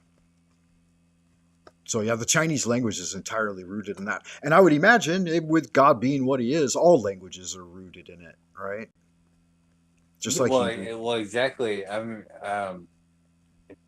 well, look at like the runes, for instance. Yeah. I don't know if you watched any of my videos where I collaborated with a guy named Frater Thomas. Did you see any of those? They were no. If there were some of the earlier ones, I probably haven't seen it. Yeah, those are. If it's like early. Yeah, that's the start of the 100-day challenge. I did a series of videos called the 100-day challenge, and yes, I think on the second or third one he joined me and we started collaborating. No, the first 2 I did on my own. The first one was called Pathways of the Magi, and the second one was called Scholar Warrior. Does he do something with the runes? Or yeah, he was a Nordic guy, and he used all the Norse gods in his pantheon of magic. Like when he invoked god names, and the symbols he would use was all based on Golden Dawn system, but he used his own ruins, and he used his own. Like I think he invoked Odin in the east and Freya in the west, and then he had a north and south one too. I see what. Okay. Yeah. Well, so magic. You know, you've seen the John Michael Greer did that book on the Celtic Golden Dawn. No, I haven't seen that. Oh, and this was a point I wanted to mention earlier. You said that you keep a small social circle. I learned from a monk's teaching. I believe I found it in the Art of Leadership Zen Lessons, translated by Thomas Cleary in a pocket edition from Shambhala Press out of Boston. But he wrote of a guy. He wrote of a guy named Gao An from the Foshan Mountain, and that one monk said all the other monks would criticize him because he'd been carrying the same book for like nearly 50 years, and that's the only one he studied. And they said, "Why don't you expand your knowledge base? Give this up, give that up." And he said, "Why would I abandon my tobacco pouch halfway along the journey?" Do you know that story? Do you know that one? No, but that's funny. So I think, like in limiting your social circle, once you find the truth, you should just practice it. Don't worry about looking too much anymore, right? The thing is, man, the reason why I say that is because, I watch you. I see what goes on, like with the whole TML stuff and all that, and I just kind of stay away from it, man, because it gets kind of nasty, bro. And Yeah, I they're mean, they get endlessly kind of hunting really, and yeah. endlessly It's just searching. When the truth it's isn't like like that, it just is. It just naturally expresses itself. And those studies are mostly individualized. You should do them on your own. yeah. There's just so much drama going on with a lot of that stuff over I like there, like I like to with the get involved a TML little stuff. bit. Yeah, I like TML. Yeah, All right, I like to get involved a little bit, and I would like to yeah, intellectually challenge myself and always improve myself. But yeah, it can get vicious, and then you'll respond sometimes with viciousness, which isn't the way of Tao. Tao states that the right. man of goodness is good to those who are good, but he's also good to those who are not good, because goodness is its own reward, and goodness is the nature of one's being. And so I've always tried to do that, Right. and you can't do that in settings like that. It's very difficult. Yeah. I just don't really. I don't know. I haven't followed them enough to really even understand what they're trying to actually get Yeah, across. I But wouldn't disparage him in any way, though, and I definitely will visit and tune in. I didn't know he was going live, and I don't see how there's any conflict. Everyone's overwatching him. That's fine. That creates less of this, right? Like what I mentioned earlier. Um, this one. Oh, well, that's what you said. I mean, there needs to be it's still two, on the right? board. Yeah, and it's still on the board too. Mentally noisy, and energetically wasteful. Do you see that there? That's what all that shit is, man. Oh, and in my own understanding and transmission, I defined it as the chamber of echoes and the labyrinth of shattered mirrors. Ah, That's what they're doing, man. They're surrounded by shattered mirrors with a chamber of echoes sealing in the echo of their own voice. And not just it's them. I like mean, all of this us to some individual extent. earlier that was interjecting. This Oh yeah, the person you Q call Queen Q Stephanie. QS. Yeah, send in the I blockers. I Send don't in the even blockers. I don't understand this individual. Uh, Yeah, I don't. honestly, I don't even know if it's real. Yeah, it's just some sort of NPC I don't. I agitation bot created by the machine to play with you. I don't know, man. but Some what sort of is it like? nastiness there. Why are they? I never understood why they were harassing you so much. Well, like they even say it in the Bible. All negative forces will be sent against you. You have to learn. It's your responsibility to learn how to wield the rod of God and the sword of wisdom. Right. I saw your drawing So, this morning. I saw your drawing this morning. First old off, Mephistopheles poking his head up out of the triangle. I'm like, motherfucker ain't gonna play around here, bitch. you know what this guy, you know what these guys remind me of, are these Antifa types. Is that right? Yeah. Let's not get too political and be wary of TOS. So, Well, but it's I do know they've been deemed terrorists by the state, and so they've shown their true colors. Enough well, it's social just media and media. this weird. I don't know. It's just so weird. Like the one guy was commenting that this individual was, yeah, we're gonna be posting endless videos of you eating at McDonald's. What? What Oh, kind of crap is? for me, Yeah, when That's what he yeah, no, was commenting. I like some good old This McDonald's occasionally, this but that's Stripe like Six. yeah. But that's like I of my What? of my of my food videos, the McDonald's videos is like 1 in 50, maybe. You know, But I don't understand what. Okay. do you Uh, know the most famous food? Who's the most famous food reviewer on YouTube? Do you know who I'm talking about? uh, no. Who is it? I don't know. He's probably got between 3 and 5 million subs now. His name is Review Bra, the report of the week. Do you know him? No, Okay. No, you no, don't know no. him. Actually, I don't. I don't know. Oh, what a phenomenon. You have to watch Review Bra. So that's what I was doing. I was doing Review Bra when I first started my McDonald's reviews because I thought people would be interested. Americans would be interested to see what a Chinese McDonald's burger looks like, how much different it is. And it's almost indistinguishable from the real thing, right? Like it's a legitimate product. Okay. McDonald's can distribute worldwide with the most highly scientifically engineered food product that's in existence. And when they get it right, they get it right, man. Them fries are crispy golden and perfect. And that whether it be a Big Mac or a double cheeseburger, man, that shit fucking hits. That's delicious. And the Chinese, they're hardworking, disciplined people, and they know how to make a good McDonald's burger, man. They put that shit together right.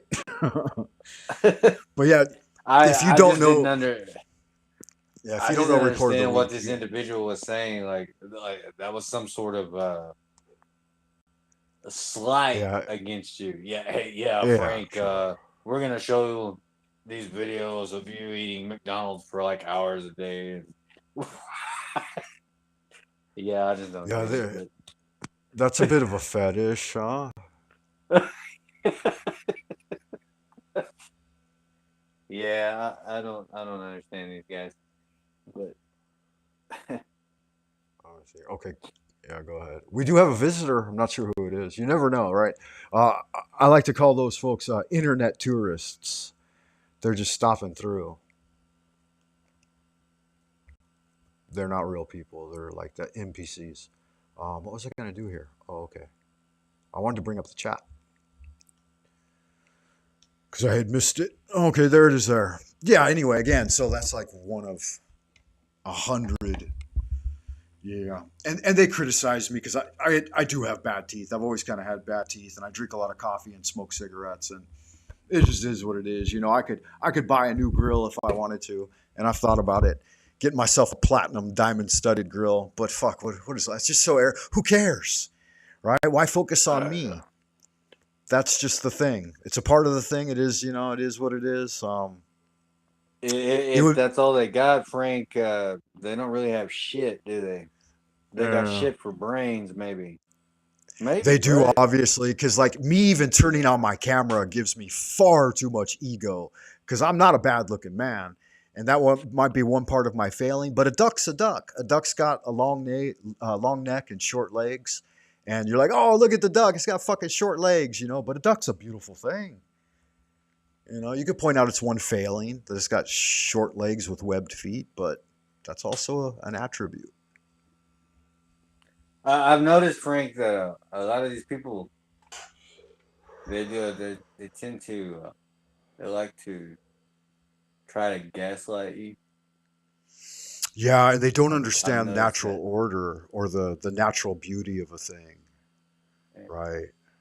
It's like you have to be able to find the natural beauty in the voice of God, right? And as he brings it forward. And is that what God's doing? Like people talk about the evil and destruction in the world. And is it God, the God force, the Godhead, the divine spark that's doing that?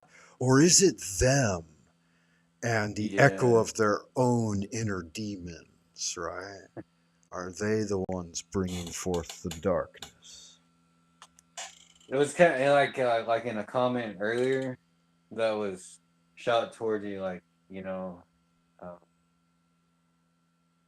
um yeah, I'd really like to come on, but I really only want to share with people that whatever that comment was. Yeah, it was kiss People that slap. want Well, like a deeper meaning or whatever. the kids these days call that like a slap kiss or a kiss slap or something like that. Have you heard that expression? No. Yeah.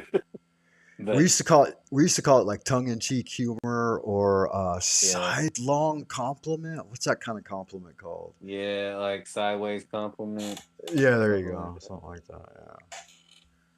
Yeah. Yeah. So anyway, it's fun stuff. Marcia or at Arsha 0094 would like to know if there is a topic of discussion. Yes, we're having a discussion about discussion. and how to do that. And not Yeah, only that's are we actually how this whole thing started out. yeah, and not only are we When discussing it, we're also trying to demonstrate it, right? uh, me, So I'm here to learn. I'm here to learn. I'm here to listen.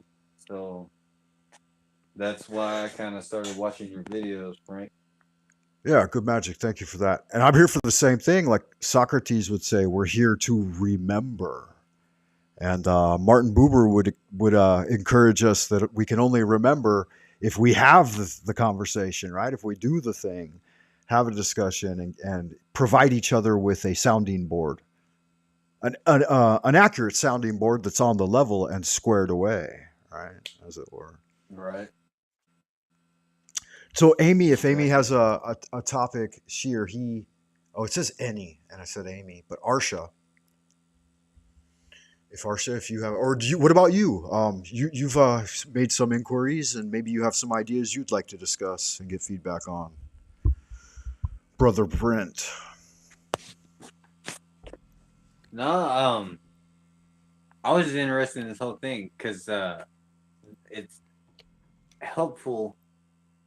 I think this is this topic that you brought up this evening is kind of helpful for everyone um, to listen more and talk less.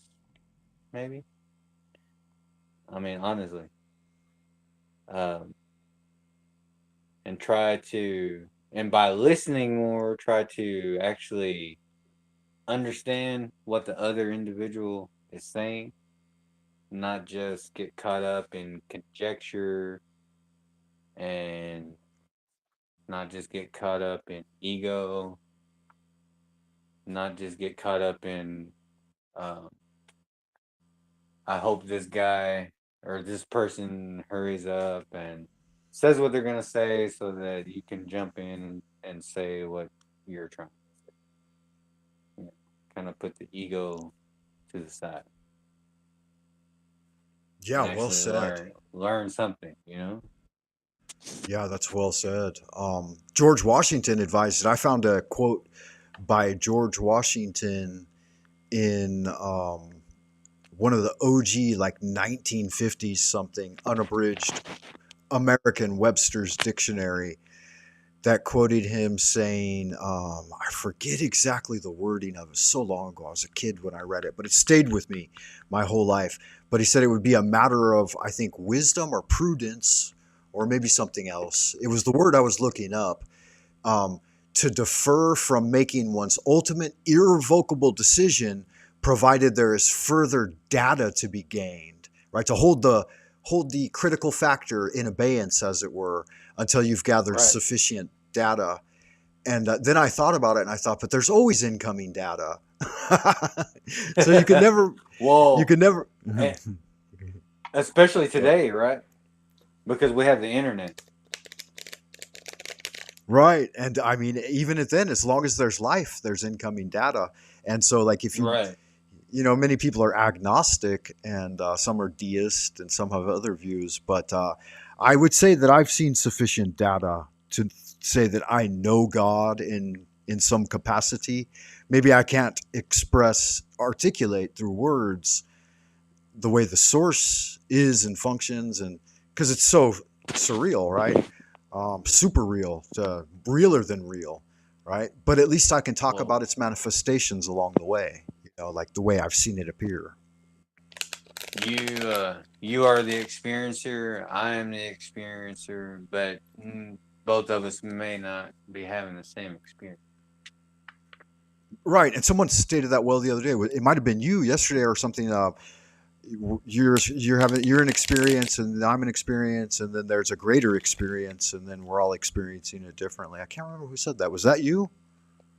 No, that wasn't me, but that's basically. I mean, that's a true statement. I mean, Yeah. that's a perfect statement.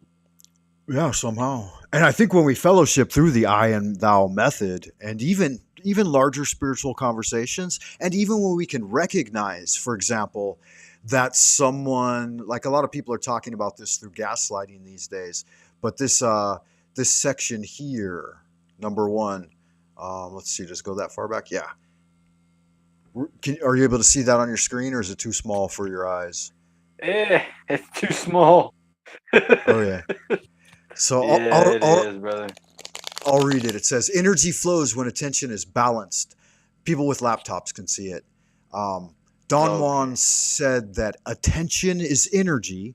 In conversation, when one person dominates, taking too long, explaining, persuading, performing, their self-importance consumes the energy and the flow collapses, right? I talked about it extinguishing the Holy Spirit out of the thing, right? Sucking the air out of the room. Kids these days say, right? Sucking the air out of the room. So yeah, but I think if we're able to see in larger groups when they are doing this, when they're explaining, persuading, or performing and taking too long, that and teach them to see it, right? This brings to mind the energy vampire. Yeah, and then are they doing it intentionally, or is it a little demon acting through them? And I think oftentimes you'll just go ahead, yeah, go ahead. No, I was saying, well, sometimes it could be intentional with the energy siphoning. Yeah, and the trolling and the loosh farming, right? The kids are calling it. Did you ever see Twin Peaks? So the Twin Peaks that I saw was the Twin Peaks that was prior to the one that everybody always talks about. Oh, so you saw the old school one, Fire Walk with Me? So well, the one that I saw was almost a proto X-Files. Yeah. Agent Dale Cooper. Right. So you saw that one as well. Yeah, with what was his name? Kyle MacLachlan or something? Is that his name? Something like that. It's been a long time since I've seen that one. But there's a lot of people that don't know about that. Yeah, that's right, because they redid it. They revisionists rewrote history. As it were. Right. So a lot of people don't even know about that one. And that one was, I enjoyed that one. It was only maybe 2 seasons, something like that. 2 or 3 seasons. I think it was exactly 2 seasons, yeah. Or 3. They made a third one. What did they call loosh? Right? Like, you're familiar with the term loosh? Do you remember what they called loosh? Yeah, I'm familiar with the idea. Where there's these harvesters or whatever for. Yeah, and they consumed they consumed people's suffering and torment in the form of cream corn, and they called it garmonbozia. Right. Do you remember the word garmonbozia? And so the guy who wrote that, Lynch, David Lynch, he wrote and directed and did everything. Yeah, it was David Lynch. It was David Lynch. Anyway, that has good gematria encoding in it, and it's based on ancient root vowels and stuff, or word roots. And so, right. I never fully decoded it, but I had a friend that was deeply into uncoding the symbology in the first Twin Peaks. I thought that was a little bit of fanaticism. But people do that, man. They get a fetish. They get a fetish like watching Frank Monday eat Chinese Big Macs. It's just fucking weird, you know what I mean? Yeah. Well, exactly. And that's why I brought it up. I was like, what's because one of the guy's last comments was like, yeah, he's gonna be posting videos of you eating McDonald's. Like that was a gotcha. Like, what is The Golden I don't understand. The Golden Arches is one of the most powerful success stories in restaurant business ever. People overlook how actually valuable American culture is and how much it's contributed to creating a sustainable world experience. I mean, surely it has its bad points. There's a lot of ilth. There's a lot of negative waste from production and energy. But that's a part of the thing too. That's the black aspect of the yin yang. Every culture has something. It's a negative and a positive. Yeah, just a fact of the thing. Yeah, that's just nature. Yeah, so gal, Natural law. that gal is a bit of a Leo, which means she's really powerful and always center stage. And her story is very important because she's experienced a lot recently. And that's good, that's grand. Mm. But you have to learn to mitigate that with sharing the space, right? Where's that? Let's see here. Yeah, sharing the space. 2 people is the ideal number. 3, I think between like 3 to 5 can be quite manageable if everyone's centered on the generating of a single idea or topic, and then like sharing that rather than trying to battle over it. Well, that's the thing. So it's your channel. You set the pace. You set the idea and the discussion, right? And it's kind of up to everyone else to kind of stick with it. Yeah, but That's my opinion. sure, and they need to have training in So- that. You know, I was striving to do that even when I first came into the panel verse, but I didn't understand the panel verse. So we all can refine our skill set in that direction, right? It's not like I'm the best at it. I've learned about it and I keep it in mind, right? It's like tonight, you set the standard. The standard is we're talking about discussion and how to have a discussion. Indeed. So that's sort of what we've been talking about. We may have had some side quests, but we've sort of kept to the narrative, I think. Yeah, definitely. And I think that's a part of it too, those side quests, right? When you can bring them up with this idea of energetic, brief, and then allowing for the silence. You asked me yesterday about transitioning from the lust for life phase of magic into the paucism. And that's what this is, right? Like Right. silence the mind, silence the will, silence the the intent, silence the inner chatter, silence the external world. And like we mentioned a moment ago, George Washington, let the critical factor of the mind reside in abeyance. And he gives a good suggestion down here. Whoops. Oh, it's not on here. Okay. Anyway, there was a good suggestion from Carlos Castaneda in this direction that when it's appropriate, we should recall like proverbs, poems, maxims, axioms, adages, sayings, wives' tales, or whatever, that type of wisdom that fits the situation. Right. And then use metaphor and analogy and stuff like that to convey our idea in a succinct and concise manner.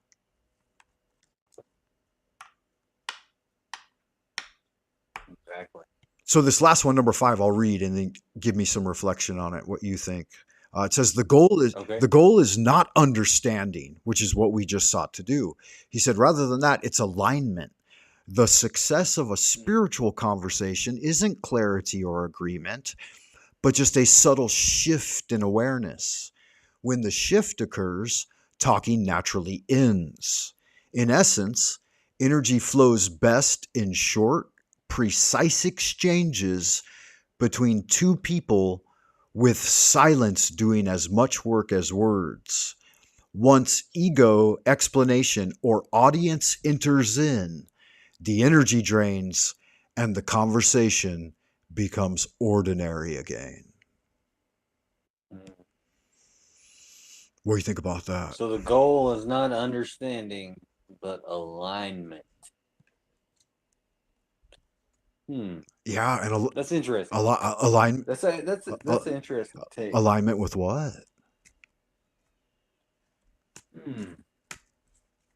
Yeah. I guess. But he doesn't really explain that. No. With what?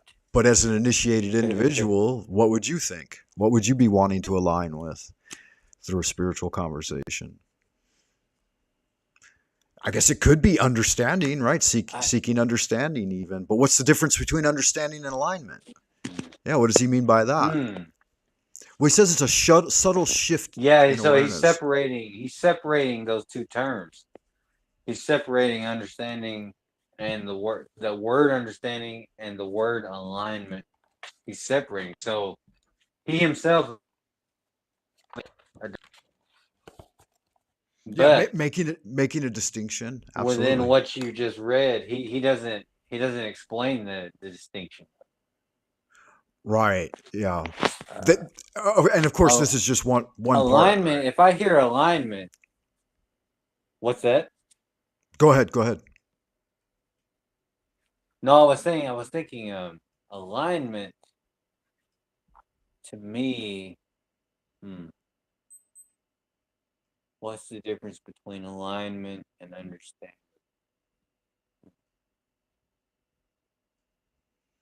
Alignment seems to be like you're flowing, like you're energetically flowing with something. You're connecting with something. Yeah, hitting the bullseye, as it were. Right. Yeah, but how is that different from understanding? That's kind of a big deal, actually. I think the difference between alignment and because you would think if you're completely aligned with something, then you would understand it.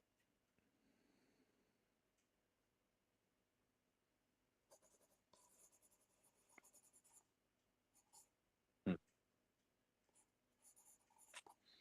Yeah, I'm drawing a bit of a infographic real quick.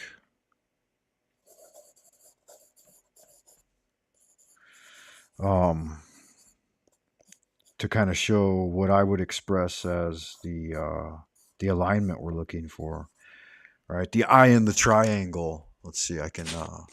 I don't know if you can see your screen or not, and it might be too small, but I'll also verbally explain it. Right. So if you If align something, do you embody it? Are you taking on certain characteristics of something?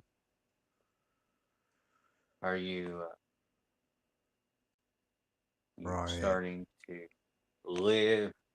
Or you're starting your life is starting to point in a certain direction, so you're becoming aligned.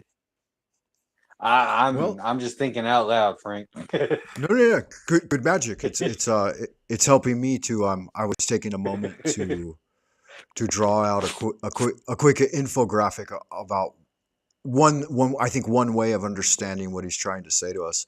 So if you can see your screen, let me see if I can show it.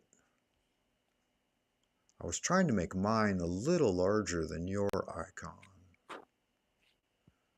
Looks like yours is a little larger than mine. Okay, there. I don't know if you can see the screen or not, but I'll walk through it. Okay, yeah, I see it. So in the Chinese system, there's three basic spheres or dantians. One down at the groin, and we could say that's Yasod on the Tree of Life. Then one at the middle, which actually contains the five nearest planets, manifesting as your five internal organs, your five internal solid organs, heart, liver, etc., kidneys, Mm-hmm. right? And then Mm-hmm. the one at the top, which I refer to as the celestial dantian, which includes the head energy, the alchemical field of elixir that is produced there. And so the bottom one, if we're in alignment and we're thinking about physicality and the sexual and the prime material plane and money and stuff like that, it's going to appear here, right? All of the lower parts of Maslow's hierarchy of needs. And then at the middle, it's going to be the love and emotional Christed consciousness, right? That center energy of the terrestrial human sphere and emotional exchange and so on and so forth, right? But we're trying to have a Right. spiritual conversation, which means that our alignment should occur at the celestial dantian at the top, which is indicative of the mental, mimetic, intelligence sphere. But that's not really fair either, because the super spiritual is I drew it off here as a little cloud coming out of the eye, or the eye trying to look at the thing in the cloud, right? A spiritual conversation would be using these scientific processes, right? The scientific method to discover the non scientific, super spiritual, unknown, unseen reality that surrounds us. Does that make sense? So we're aligning with, I think, the idea of a pursuit for truth and greater understanding for human beings like me and you to better cultivate ourselves spiritually.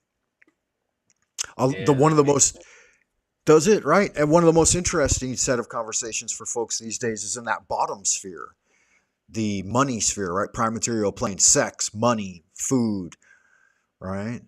And then there's a little bit of a higher expression through art, like rock and roll and beautiful art and adventure stories. And then there's the highest sphere of the celestial, which is like, what does it mean to be human, right? Can we achieve spiritual immortality? And is God real? I think those are the highest spiritual apex of our thing. Yeah, so I've had a shift in awareness. Like Jack Talcott likes to say, I'm feeling completion, right? But I'm here. I'm here for anything you've got. Do you have anything you want to reflect on or discuss? No, I've been enjoying what we've been talking about, and I I've enjoyed And this conversation. So yeah, earlier you mentioned the yin yang being expressed. I turned on my camera again for a moment of illustration. I'm not sure if it's coming on though. Hold on, give it a second. Okay, there it is yeah, it's there. all You mentioned the yin yang and how it's black and white. You can see how these rotate in different directions with different expressions of the octahedron, and they're red and blue.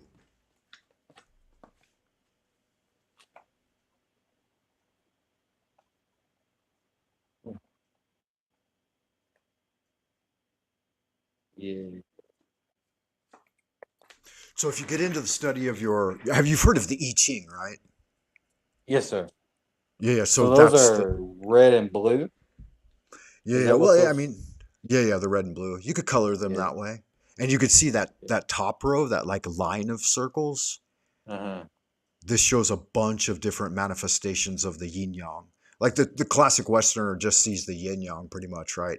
But there's an Right. entire like system of the expression of it expanding, which is also in the Jewish Kabbalah, right? Like, have you seen the Sefer Yetzirah, like how they draw it pictorially?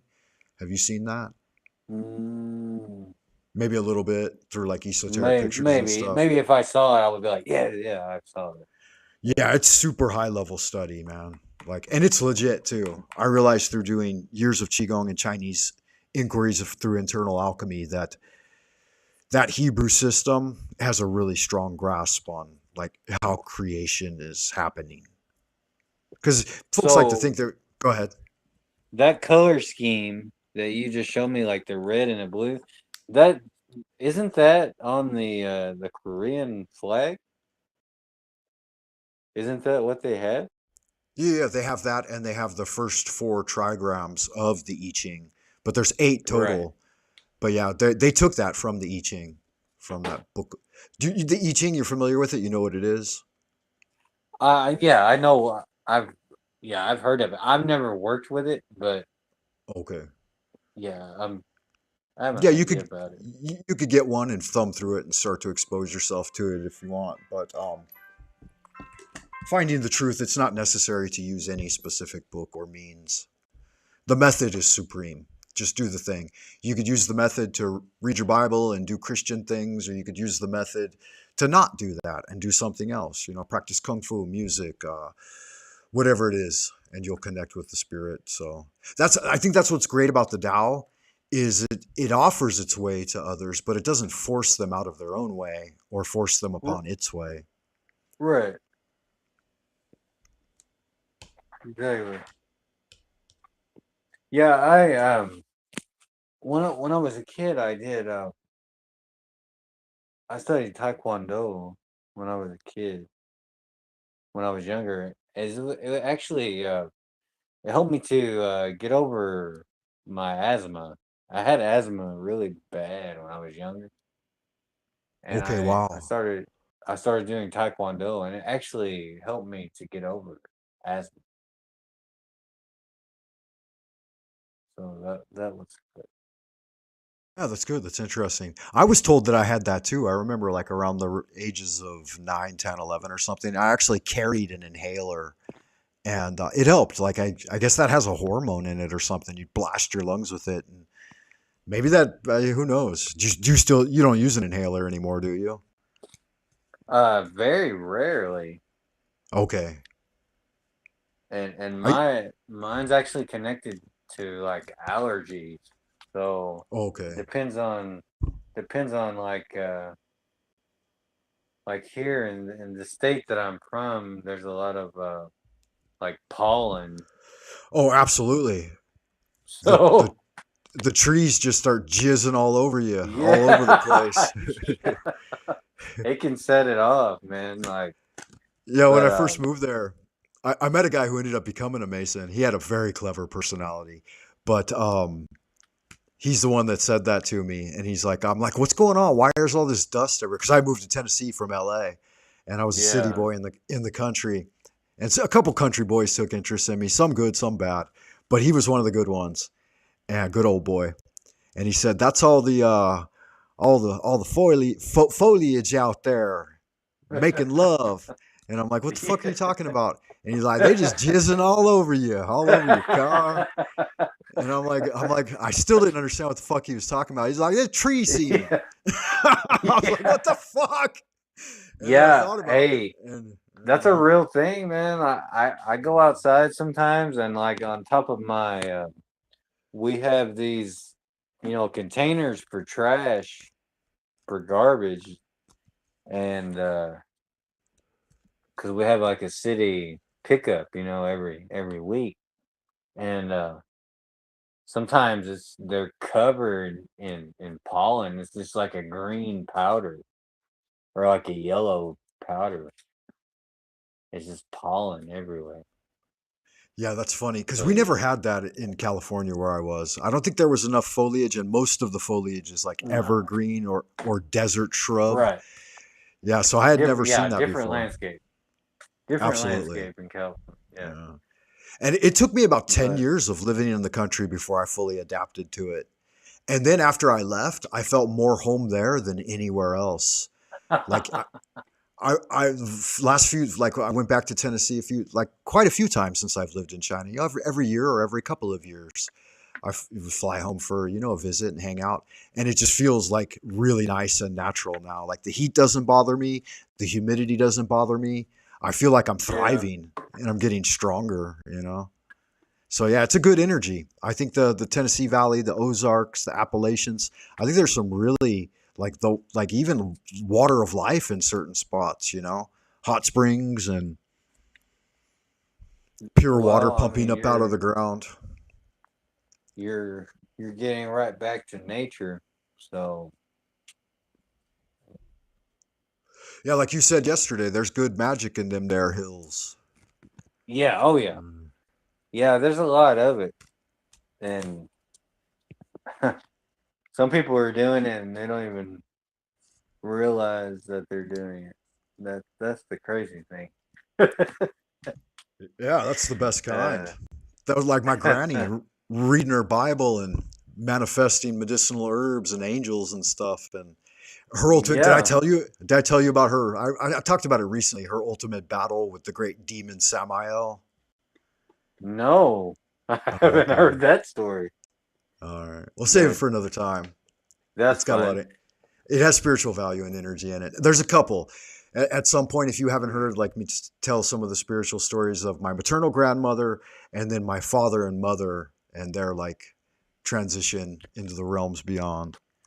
That We'll definitely. that's the thing that I was talking about. You know, because you were talking about, yeah, the Bible Belt. Yeah, and we're in the Bible Belt, but you got things like that. Um, the songs are used in a ton of folk magic practices, Yeah, is that right? and Songs of and Solomon. that yeah, and it's just like it's all over the place, and people do things, and they're like old sayings, like you might have heard your great grandmother say something, Yeah, and that's what the Jews it call Kabbalah, the living word, right? Oral yeah, transmission. it's all over the place, but if you were to bring it up, if you were to like bring up, hey, that's Put their attention on they it. they would deny they would deny they would Right. deny that it was some type of magical thing. Yeah. One of my favorite sisters, man, from my family. Did you grow up with brothers and sisters? No, I'm an Or only cousins? child actually. Oh, really? Wow, that's quite rare in America, especially at your age. Yeah. That's very interesting. Do you want to talk about that at all or no? I'm sure you have Well, cousins. I mean, well, yeah, I have cousins. I have cousins, of course. No, I mean, the I would say that I My wasn't my wife really. my wife's an only child, just to connect with you a little bit. But go ahead. So the thing that I would say about that is that what it forced to happen was for me to develop my imagination. And I don't know if maybe your wife has mentioned anything like that, but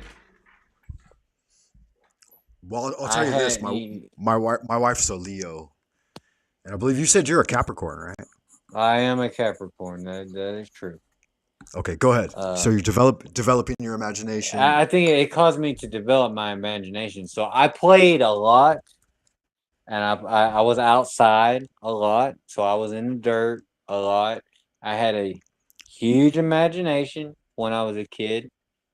I grew up in the '80s, Yeah, 80s kids, so man. We had it going yeah, on. and so Dirt I bikes, saw, yeah, I saw a lot of those cartoons back then too, like the He-Man and I developed G.I. a Joe, a real yeah, I American developed an hero. interest in what you might say magical things early on because it was all around me because that Fun. was the time when Ghostbusters was coming out. Oh yeah, good Um, stuff. He-Man, all By the the all these like supernatural type things. here's I skeleton. developed, yeah, Here's I developed Skeletor. yeah, Skeletor. I By the developed a interest in like magic type things early on in my life.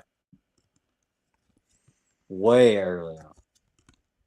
Now I may not have realized what was happening or what, you know, but that's just a fact. Um But yeah, I was an only child, and so it forced me to be very imaginative, and you know, I was did you always get outside.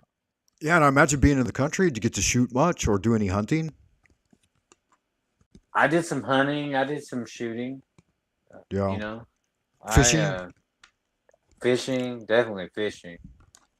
Uh, I grew up kind of on a little farm. Just like a family.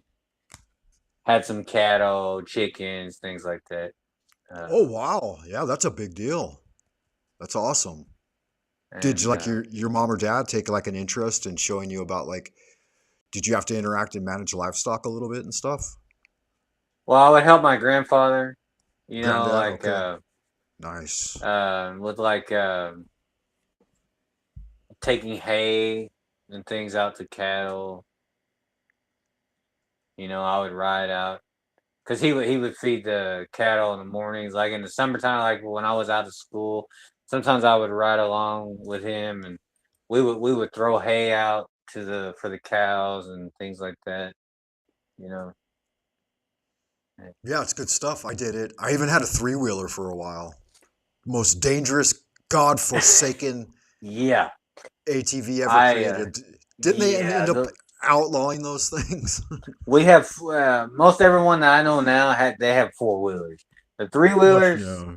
Yeah, those were crazy. I But broke my arm on one, and I yeah, was I done with. turned one upside down one time, and Yeah, I luckily did I too. didn't Yeah. break anything. But I did. I broke my left arm. This is a funny story too. I had an elder brother who died in a motorcycle accident, and oh, according to the doctor and my father, yeah, I was very young, 7. He was 19, something like that. But my father came home and he told me, he said that he broke every bone in his body except for his left arm. And he mm, told me never to ride him anymore. He sold all the motorcycles in the house. My dad loved Harleys and Hondas or whatever. He had a bunch of bikes in the family, and he felt that it was his fault because he taught his first son to ride motorcycles, and he got killed by a drunk driver. But anyway, only time I've ever seen my father cry. Um, of anyway, point of the course. story: every bone in his body but his left arm. And then I broke my father's wishes and started riding bikes in the countryside at my grandma's. And I ended up breaking my left arm, and it hurt so fucking bad.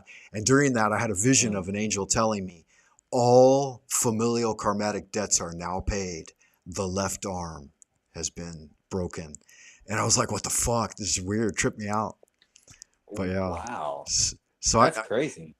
and from what I understood, yeah, from what I understood spiritually, is that my father had killed someone in war because he was in World War II for like 20 years, or he was in the Navy for like 20 plus years.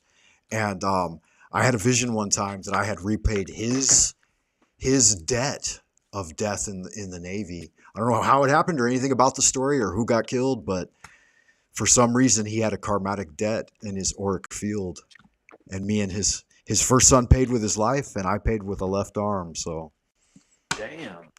interesting, huh? Yeah, that's very interesting. That's Shit happens, crazy. man. Shit happens. Yeah. So good fishing. Or do you have a place where you can like collect crawdads and use young like spring crawdads Um, to fish for where bass? I grew up, there are crawdads. Where I'm at now is in a more northern part of the state. Oh, okay, So, that's right. With like more uh, hills and streams. yeah. So I don't see the Yeah, crawdads yeah. It's the up river here. bottoms where you get the crawdads. Right. So, and I grew up in that type of area. And so in Okay. the yard, I remember as a child there would be these little mounds, these little mud mounds, and it would be the crawfish that formed them. And sometimes I remember seeing those things. And but where I'm at now, uh, it's not that. It's just more uh, deer and things like that. Yeah. When I get back there and I'm retired or something, we should hook up for real. And you come out to Tennessee, and I'll teach you how to do some of that. Or you've probably done it, but like you take like a steel basket and you put like a piece of pork flesh in it and set it in the waters after the rains, and all the crawdads would go in there and try to attack the meat, and then you just scoop up the Oh basket, yeah, and you got a basket full of crawdads. And then you take the yeah. smaller ones and use them to fish for the what are they called? Rainbow trout and bass. Mhm. I believe it's the Mhm. rainbow trout that are running at that time. Mhm. But yeah, like for every cast, you'll pull a fish out. Giant spawning, sexy fish ready to be eaten. And yeah, those country boys taught me how to do that when I was a kid. Yeah, So or those wonderful. huge ass freaking catfish. Yeah, you don't want to eat no mudfish. You've seen those. No, You've they're seen good. those people doing Catfish. noodling. You've seen noodling No, pepperwood where how they. does that work? Well, I don't. that's where they go in with their freaking bare arm and they go into an area in a damn river In the mud. and reach in with their arm, and when they come out it's a damn catfish or some shit like attached to Trying to the eat their freaking arm, arm. right? Oh yeah, I think Yeah, I've seen that. Yeah, that's hell amazing. yeah. Yeah, that's some crazy shit. Yeah. No, yeah, there's some good fresh fish in the rivers. I know some of the rivers are polluted. People complain about it. But man, when we were kids and we were in there getting it and getting those crawdads and like I said, they said, what would they say? They said the fish were running the river or something. I guess they're running upstream or something. They're spawning and they're all like Yeah, active oh and yeah, busy. yeah. There's certain seasons. Yeah, yeah. There's certain seasons for that. Those fish were giant, delicious, and just filled. And they knew how to cook them too. Like they'd throw them all in like a giant. That's the countryside and like communal food things. Like what do they call them? Like crawfish broil and like Mm-hmm. different stuff like that. And like Mm-hmm. they do fish the same way. Like they really knew Mm-hmm. how to share the abundance of nature. Kind of a magical thing. Mm-hmm. And now everything's all Well, profit driven. You know, do folks still do that, or is it all just there. made about? Well, in some areas, yeah. Actually, it still goes on in some areas, and in some places, I I don't know if you ever experienced this, but there used to be a practice where on Sundays people would actually like families, certain families would actually meet in cemeteries and they would actually have lunch and things like that. It was like an to pay honor to dead family members. Oh, wow, that's very cool. No, but I remember in my granny's neighborhood, they had a church right at the cemetery and they would have potlucks Mm-hmm. at the church. Yeah, and then Mm-hmm. everyone would kind of wander around and look at the gravestones and stuff and talk about Mm-hmm. shit. Yeah, that you're Yeah. right. Yeah, they had the church in the So cemetery or right at it. so you have it had a Christian aesthetic, but behind that was actually a pagan practice. You know that Right? still It carry is. still yeah it still carries on. So, Yeah, that's uh, very cool. in certain places, that type of thing still goes on. If you Yeah, can well, believe it. the little neighborhood that I'm planning to retire in, it's pretty much everyone's disappeared. And my maternal grandmother's piece of property is right there at the church and the cemetery. It's almost a Mm-hmm. part of it. Yeah, it's almost a Mm-hmm. part of it. And I know the farmer across who owns like thousands of acres of farmland in that little part of the county. But yeah, I went back in 2022 to lay my mom to rest, and it was 2022 or 2023, and put her in that cemetery along with her mother and an uncle and my couple of other folks as well. But yeah, he told me, what did he tell me?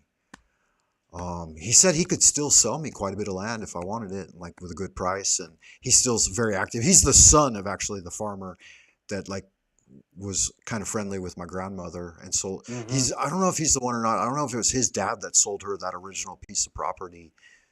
But yeah, he said that in my granny's old house, the piano would play itself sometimes at night, and folks could hear it.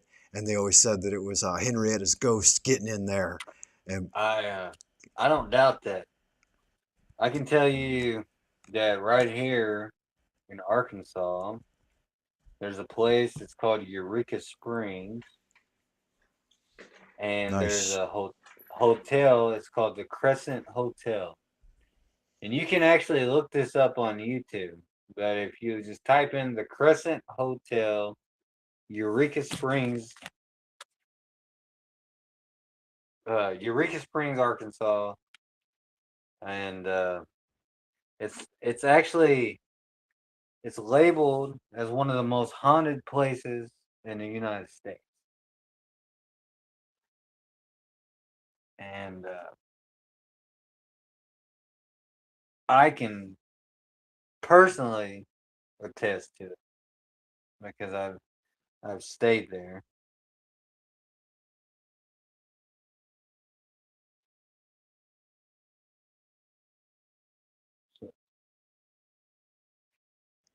Sorry, I had a bit of a disconnect in my internet. I think we're still here though. Oh no, yeah, I was just bringing up the fact that Yeah, yeah, no, I was listening to you. Crescent Hotel, Eureka Springs, yeah, the Arkansas. I'd like yeah. to visit for sure. Sophia, I guess, is from the countryside too, and I didn't notice her here in the chat, but she had made quite a few comments. She said her dad's roots are in Tennessee, Kentucky, from the age of 10. She says you sound like a Southern boy. Uh, I don't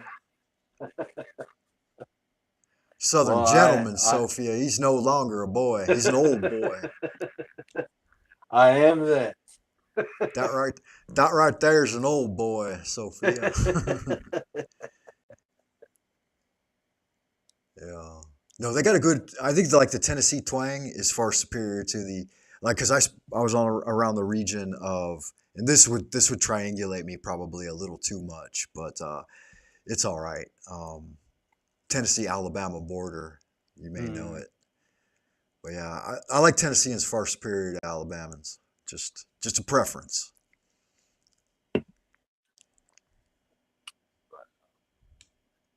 Alabama folk all right Yeah, too, but they. they're a little rough around the edges, a little bit territorial.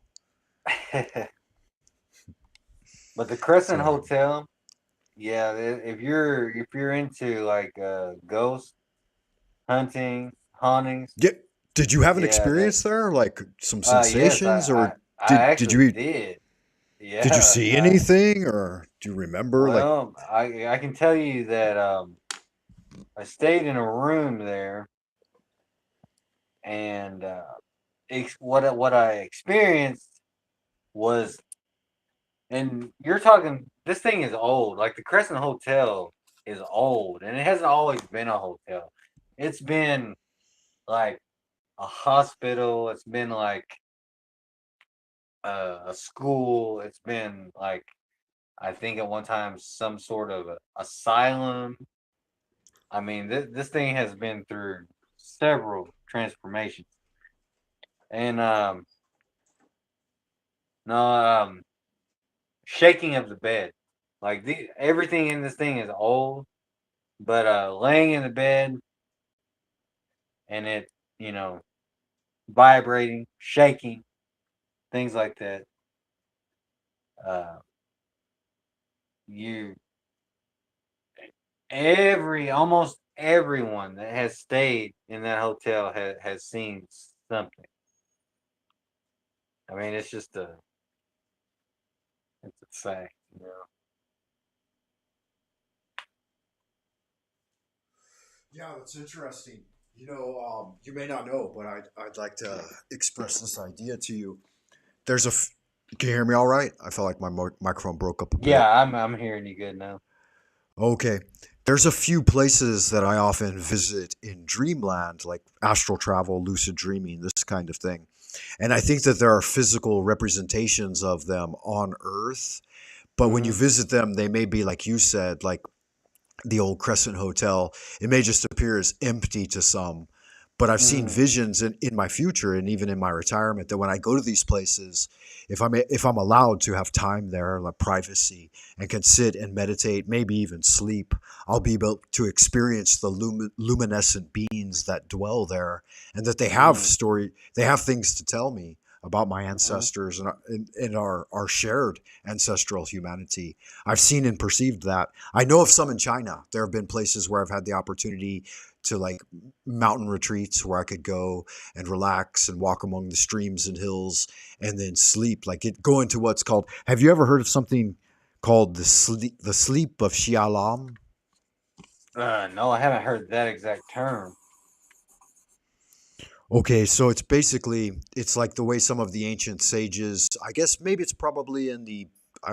Since the name sounds Arabic or Aramaic, it may be the Islamic tradition, but or it might be even Indian. I'm not sure, but Chinese have an equivalent. It's called like spirit scrying or like a specific kind though, done through sleep. So you go into a Okay. sleep like trance like state, and then you're able to astrally travel and meet with these radiant plasma beings, essentially radiant with the luminous plasma of the divine spark, and they'll teach you things, and then you can come back out and write them down. And so this is also a practice of dream magic, but I've noticed that there are actual geographic locations if you're able to go and stay there for a couple of weeks or a couple of days even, you'll have ones specific to that area. In Chinese Tao, they call these like nature immortals. They say that there are Hmm. people who there are people that cultivated there for a long time and achieved a kind of temporary spiritual immortality that's linked with the earth and the feng shui of a location. So a much more higher thing than like a ghost. Ghosts Right. are unachieved people that just sink into the grave and we won't speculate on what happens. But anyway, these are folks like those old 90-year-old men that I mentioned that go to a certain spot and dwell for a while and have really Mm. high powered energy and then have a natural death and a natural burial. They'll be there. They hang around for a while and can talk to you and stuff. It's pretty cool. Pretty cool. I wonder sometimes if these what we perceive as ghosts aren't some type of imprints on almost like how a photo is taken.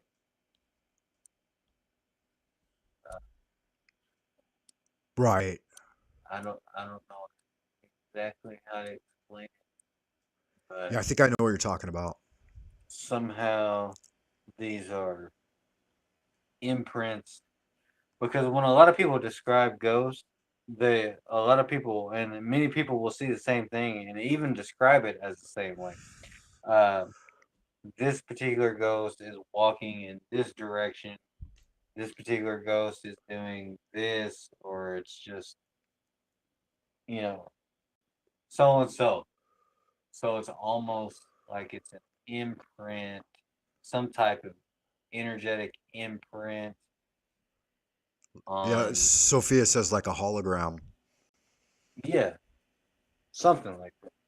Yeah, because your energetic frequency could be left over in the water molecules and the crystallized mineral states.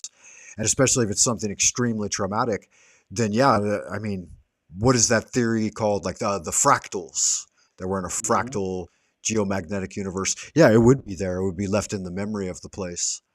And then here's the other interesting thing too, though. Ones that have powerful feng shui, they have a type of spirit that's like a non-human intelligence that's more eternal and immortal, even more, some may say at certain levels could be elemental. But then I mean, if faith means anything, angels are real and God is real and the heavenly kingdom is real. And just because most individuals cannot perceive it does not mean that all individuals will not be prevented from seeing it. And I think that I am one of those maybe individuals that's sensitive to, I don't know, maybe having done the work or just by pure luck. Who cares about causation? But I've been able to perceive the thing enough that I know it's legit. And to have a deep enough interest that I'd like to do even more, especially during the days of my retirement and in areas, like back home and stuff. Good old Tennessee.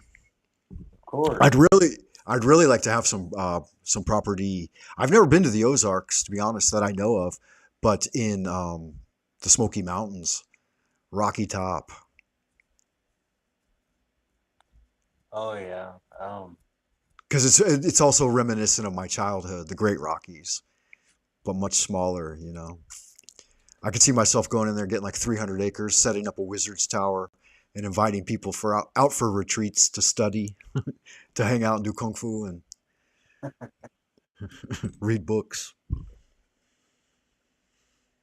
Gotta have enough money though. I don't know. Right. I think a couple of million would do it. I don't know though. These days, damn, shit, shit getting expensive. Oh. My maternal grandmother's property. She didn't have it paid off, and my father actually paid it off. That's why it was given to me. It was like 10 acres, and I think it was something like the total sell price at that time was $3,000 for 10 acres Wow. of beautiful little wooded, hilled, right off the side of a farm. Beautiful little piece of property. Did you say 3,000? $3,000 US. Yeah. And she'd only paid off about, like, I don't know, 500 or 600 of her or something. And my dad said he could see that, or it's my his wife's mother, but she was so proud that she wanted to pay it off on her own. And my dad just one day went out there and he's like, no, you just stop, just worry about this, just pay it off. And he always sent her money and stuff. But yeah, she was too proud to take money. Right. Um, Yeah, she I don't. raised You, like you, I, like like your family. She had one milk cow, and she did chickens, rabbits, and I think she had some ducks at one time, and maybe a goat or two. But yeah, she was like an independent widowed farmsteader, and she'd take care of herself. Good stuff. yeah, $3,000. That's not even right now. That wouldn't even pay for an acre of land. I know, right? That little bitty piece of land, and they've even put like county lines through it, like fucking the city and county have fought over, and they've broken up my tax stamp and stuff. It's still valued like around I think $60,000 or $80,000 now. And the Mm-hmm. original house I bought in Tennessee, I paid like 22, but with financing from the guy who sold it to me, I ended up paying like 28,000 total for it or something. Its tax stamp says now that it's valued at 200,000. Can you Yeah, I don't. imagine that? Yeah, I don't doubt it. We have where I'm staying, where I'm at now. Most homes are at starting out at the 200,000 level. Okay. And not That's much of not a even. home, right?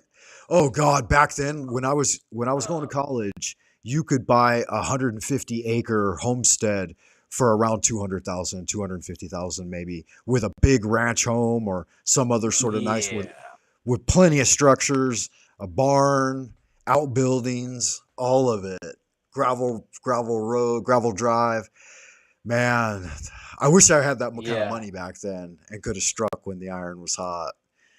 But yeah. You're you know where I'm at now in the state. Um, I'm in the northwest part of the state, Okay. and one of the towns that I that I live near, one of the cities that I live near is like number 9 in growth in the total of the U.S.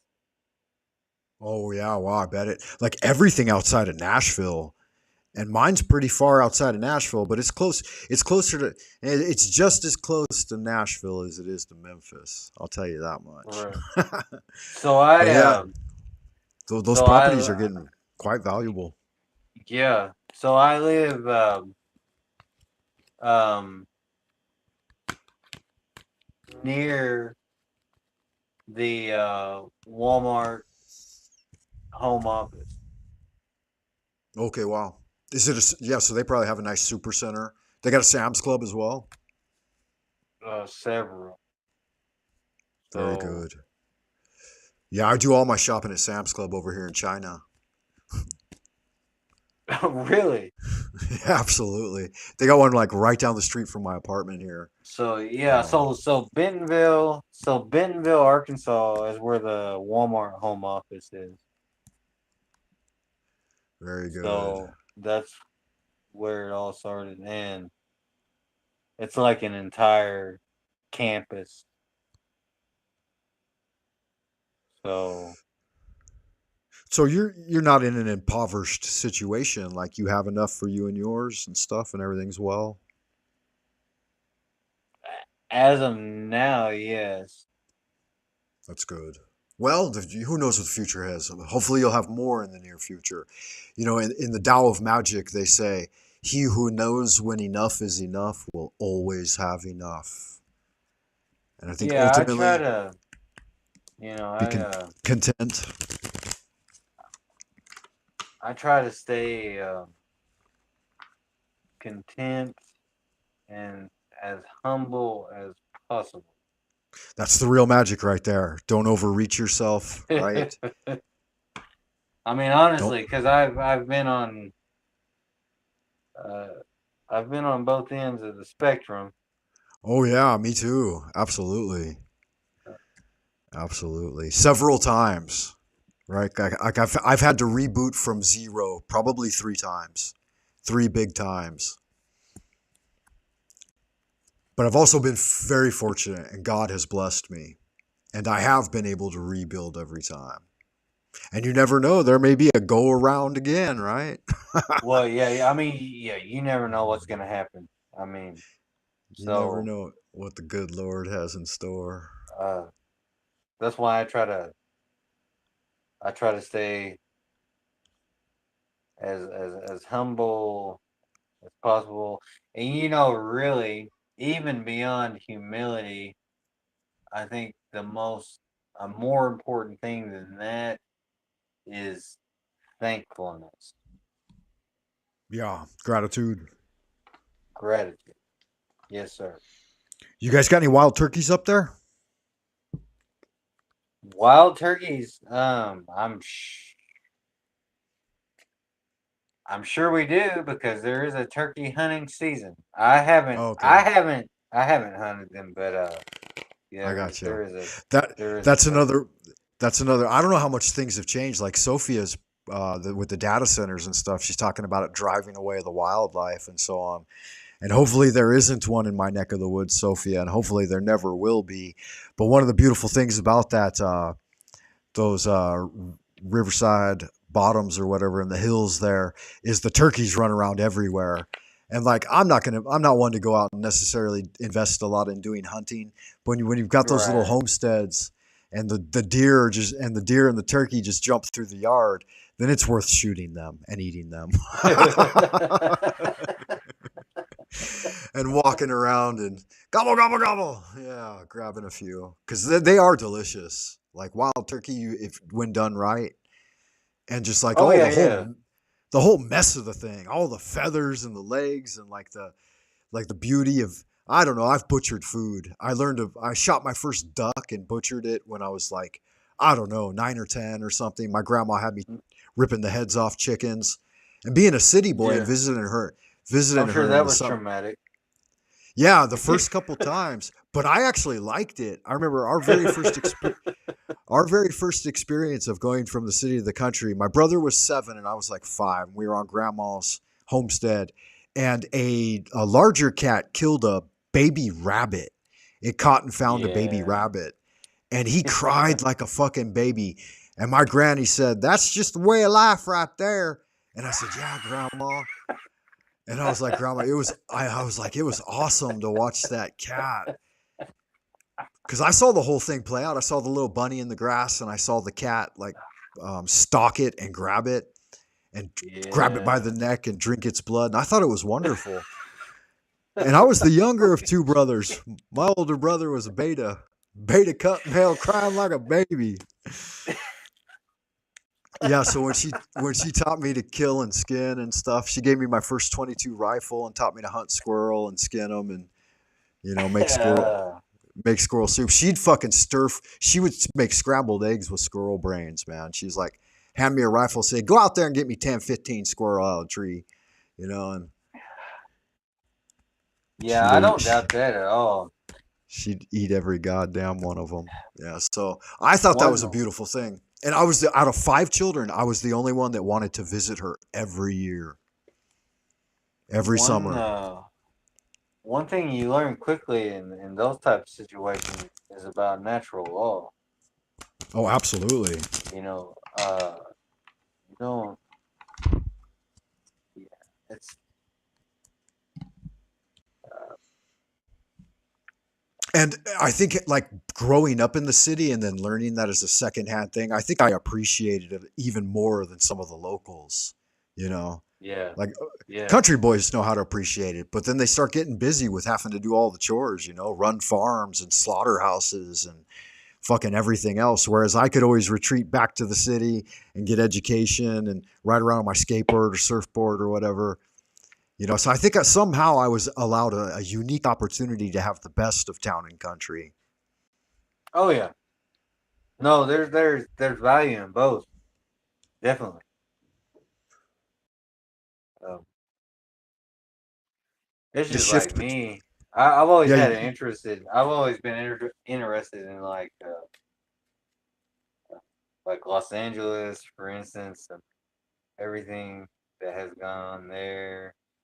Uh, like uh, Jack, like with Jack Parsons and all of that stuff, and has always been an interest to me. Yeah.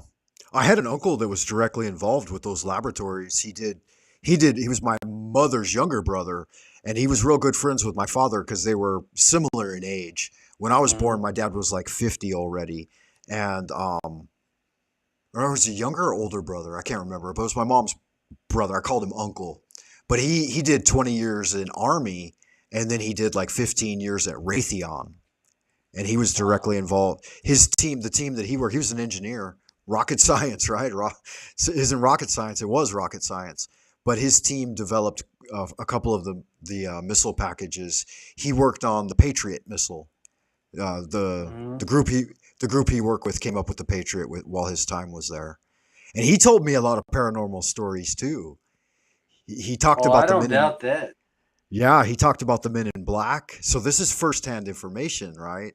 And he talked about a few other things. He smoked 5 packs a day and lived to like 89 years old. Five Yeah, packs isn't of that Paul, crazy? yeah, Pall Mall non-filters, and never gave him a Isn't that problem. crazy? Yeah, Yeah. never had, Yeah. never gave him a problem. And my dad Something would, interesting. yeah, yeah. My dad died much younger, and we'd always, tell, talk about smoking as being bad and stuff like that. But I noticed that all the non-smokers died young. Too much fucking Yeah. stress. Kind of weird, huh? Um, Oh, anyway. yeah, I don't doubt the paranormal stuff, especially, you know, what's crazy about that, uh, so you had what was it? The Roswell incident in 1948,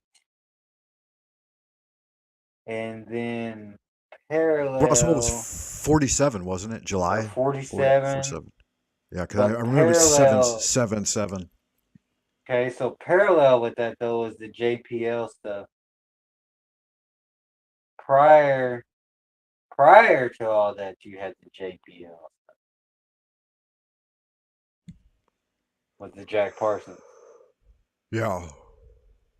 And so Yeah, they're, after that incident, after all of that, and then you had the Roswell incident. Prior to all of that, you had Crowley's experience with Iowa, which, if you look at the drawing of Iowa, I'm sure you've seen it. It looks like a right, gray alien. right. Um, And it doesn't look like one of the small grays. It looks like one of what they call the tall grays. mm-hmm. Um, you had what was it? Those mysterious where people were seeing those rocket ships, like they were calling them the ghost ships or something. That was Really? I don't remember. I remember there was The Battle of Los Angeles. something going on. It was all parallel. This is the thing. It's all parallel with JPL, the Roswell incident, the stuff that was going on with JPL, all of it connected at the same time. So, very interesting stuff going on with all of that.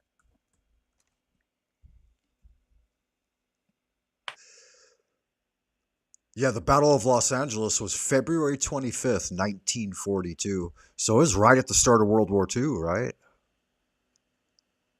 Yeah, that's the and so that's and that's interesting when you want to look at with World War II. If you want to look at what was going on with the Nazis and that whole thing, and with the all the UFO stuff that was going on with that. Yeah, the Thule Yeah. Society. That's what they called those girls with the long hair. I remember there was still that superstition going around when I was young that young maidens with really long hair could pick up Mm-hmm. a lot of the etheric message and words from the spirit realm, as it were. And the Greeks have it in their tradition too. The Oracle of Delphi was young maidens, that lived in the I natural state. Supposedly, they I give think them hallucinogens, though. right. I think there was something going on with that because you heard about the adventures of Admiral Byrd. Oh yeah, my dad knew Admiral Byrd. My dad was Okay, a naval officer. He okay. joined in. I think he joined in 42, and he got out in like 68, something like that. But he had a break in between. So yeah, I mean that whole thing was My my my dad was right, like in a team that was at one point he was on a team directly under Admiral Nimitz. I've got a picture of him, big black and white, with Admiral okay. Nimitz dead center, and then all of his team around. He was also on Task Force One. I don't know if you know what that was. I'm yeah, So that's crazy. I'm sure he heard or at least I wish I saw would have something. gotten so many more stories. He gave me quite a few, some powerful ones. Like imagine hammerhead sharks jumping up onto the decks of ship and pulling men into the sea to devour them. He said they had to fight them with giant meat hooks and Louisville baseball bats because the 30-06 wouldn't kill them. He said you could shoot them 25 times or 15, 20 times with a 30-06 and it wouldn't do anything. He said you had to get out the meat hooks and the sludge hammers. doesn't doesn't seem like normal sharks, does it? Fuck no, man. Those guys were fighting demons, So, eh? so yeah, and that's the whole thing is even to this day there is a certain part, well, supposedly Dwellers of the deep. a certain part of Antarctica that no one is allowed to go in. Oh yeah. Oh. Hell, there's some sort of cavernous underground like subterranean activity right off of LA. UFOs are constantly since I was a kid. That's why the Long Beach Naval Station is positioned there. Do Catalina they Island. Yeah, there's come up some. out of the water? Yeah. Yeah. Yeah, Well, I know about that actually. they're what they'd call like one of the five observables. I guess is transmedium. Like they can pass Hmm. through stone, water, air, whatever. I've Yeah, actually those are legit. I've actually seen video of those actually. My very first UFO experience was my dad called my mom and told her to go out in the backyard and look up in the sky. And she took me and my little brother out there, and there were little like cigar shaped things floating around in the upper atmosphere. It was midday, beautiful clouds had dispersed, and there were like little like polychromatic cigar shaped things. And she had to point them out to me. Like she first pointed them out to my brother, and my brother became like transfixed, and he's like, "Oh, I can see them, I can see them." And then she got me to focus in on them, and then we could both see them. And then she told us to attempt to direct them with our thoughts, and we did that. I remember that was one of my very young childhood experiences. So that was basically my dad, turning us on to the higher tech that we were already at that time secretly in contact with, right? I mean, Yeah, that's a so that's a legit thing. you think about at that time, and then we're in 2026. So, huh, Yeah, if I would have I been 4 or can't. 5 at that time, that would have been like 75, 76. Right, and you see how the tech was then. So, Right. Right. 100 years of what people think they know, yeah, So we're just seeing some fucking baseline shit. I remember I had a nightmare one time. I fell asleep and I fell into like a 3-day fever, and I dreamed of the iPads. I legitimately, like, I described it. I gave the full description to my parents, and hmm my dad, he knew what was going on. He'd already probably seen that technology. It was probably coming out of his genetic memory that I was seeing it through dreaming. You know what I mean? hmm Genetic transfer. So yeah, yeah, there were like he wouldn't talk though, man. He wouldn't talk hardly at all. and he was tight-lipped. That's why he was able to achieve, I guess, such a high level in that system. Secrecy, right? Well, it's crazy because you're uh, if you remember in the early Star Trek episodes, I mean they were they had the cell phones and all Right. that The stuff. flip, yeah, the little flip phone. Yeah, I mean it's always been within the consciousness. Yeah. And who knows? That's Like kind that of might have just been a basic display of what was already kind of going on, like with possibly subterranean civilizations and stuff. And who knows? There's so much unknown, and so much that for some reason the elite tend to block from the masses. But there is a hierarchy of discovery. One of the paths mm, is Masonic. Another is Rosicrucian, right? Another's you could do it through the. If you're a solitary practitioner, you're probably going to have to use something like Tao, or just strong faith, or like Poke Runyon's system of Solomonic magic. That's one way to get your eye in the triangle, as it were, and see beyond. yeah, it's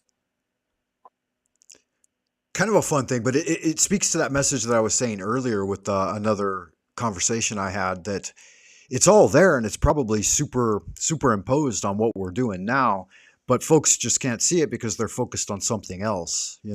Master Nee exactly. describes it. Yeah, Master Nee describes it this way too in the teaching of the Tao, that there's a subtle environment that surrounds us.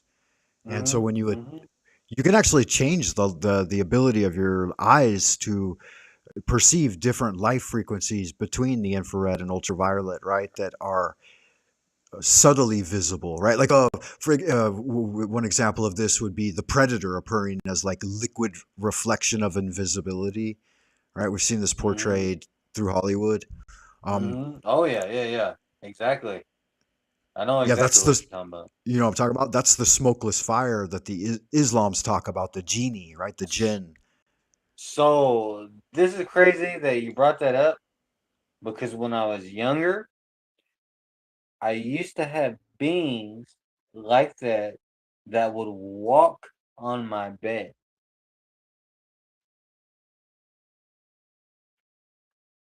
and you could actually see the imprint. I would actually could watch like the mattress would actually, well, as someone would be walking on it, it would be going up and down, but I could see the Right, right. outline. I could see the actual outline of these beings.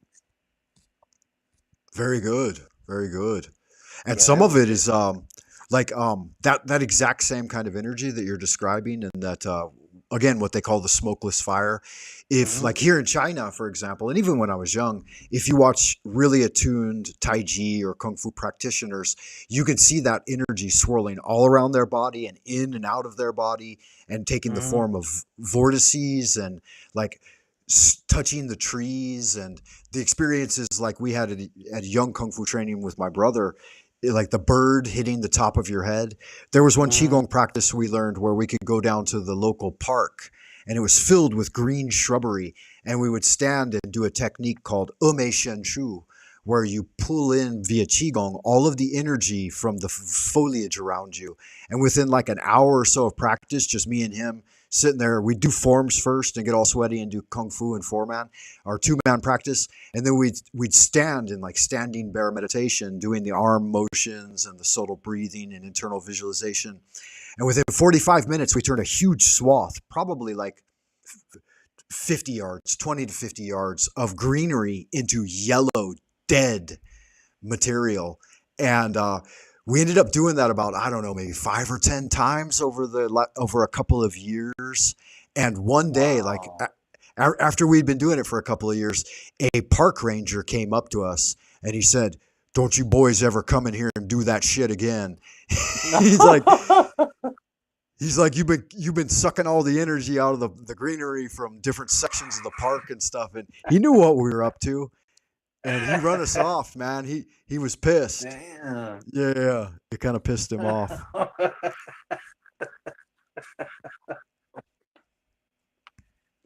Like, you sucking all the water vapor out of my park. Get on with your bad self. So that's a bit of confirmation, that it was us doing it, and it wasn't just a hallucination. It was a shared Exactly. experience, not only me and my brother, but the park ranger. He knew what was up. And I don't know if he understood it or not, but he fucking totally called it out. He's like, y'all in here sucking up all the good energy. Get on with your bad self. Yeah, it was cute. And yeah, so we had that confirmation that we could share with each other for a long time. Like, we didn't continue to do that specific practice or in that way. In fact, we had a later Shifu that told us you shouldn't take so much energy from nature. He said you should receive most of your energy from the Godhead, from the cosmic particle. He said worshiping and receiving your inspiration and stuff from the divine will lead you toward immortality. He said Exactly. pulling it from the natural environment will lead you with a stronger attachment to the earth plane. Yeah, so be careful of where you Makes get your sense, chi. actually. Doesn't it? All right, it does. That actually Somehow. makes sense. Yeah, so connect with your heavenly family.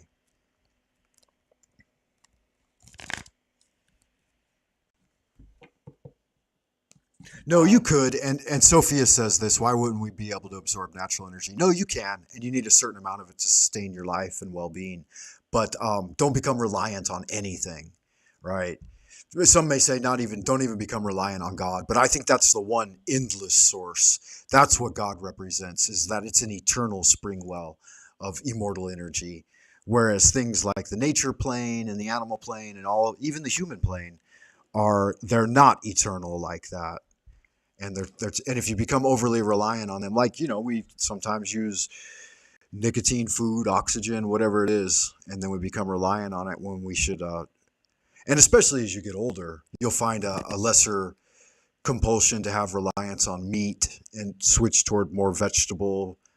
All right, and then ultimately, like I was saying, there are certain Sichuan old ladies. They live to like 120 or something, and they just live on hot tea and cigarettes. So I don't know.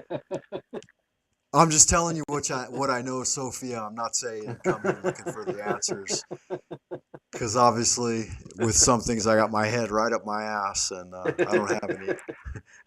I don't have any fucking answers. I'm just living it. Yeah. Yeah, it's good magic, man. I hear my kids moving about though, man. I think I'm gonna have to end this one and start making some breakfast Yeah, for those little it's demons. I'm gonna be going to bed, man. It's Yeah, like a little after midnight here. So I hear you. Yeah, I'm keeping you up late, burning that old midnight oil. I certainly do appreciate you stop by. I think we've had another wonderful conversation of value, beloved brother Edwards. What would you like to say to the people or to myself in ending this transmission? well, I would say just to be willing to listen more rather than just focusing on what you can say, but listen to what other people are saying. Absolutely, that's good magic. And I'll offer you a Chinese blessing for your way. Let's see. May innumerous blessings come to you like treasures being pulled forth on valiant stallions. And may you live as long as you want to as long as you live. The second part's Irish. First part Chinese, second part Irish. Many blessings to you, beloved Brent. All right, we'll talk at you later, Frank. Yeah, good man. And have fun in Dreamland. And fucking, again, thank you for stopping by. I really do appreciate it. Or as we'd say in the country, appreciate it, biggin. Godspeed. I'll All see you right, next time, man. all right. Okay, good magic.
Oh yeah, I accidentally hit the mute button and forgot to unhit it. Yeah, so I was saying that yeah, Brent, his name, I showed it on screen a second ago.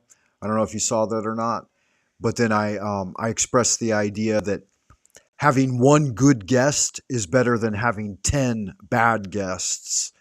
So yeah, the I and thou dialogical, dialectic, diadactic, dietic. How about now? Sound now? Should have sound now. It should return in a moment. So you might have a bit of a lag. But I was singing your praises, Sophia. I said if you're the Sophia who paneled up on Chats with Jack today, I felt that it was the very first time I think that I've heard your voice live and like the quality of your transmission, and I think that that gives some window into the quality of your character. And yeah, that was amazing. So was that you on Chats with Jack earlier? Good magic, if so. I think that you have that voice of the Holy Spirit beating within you.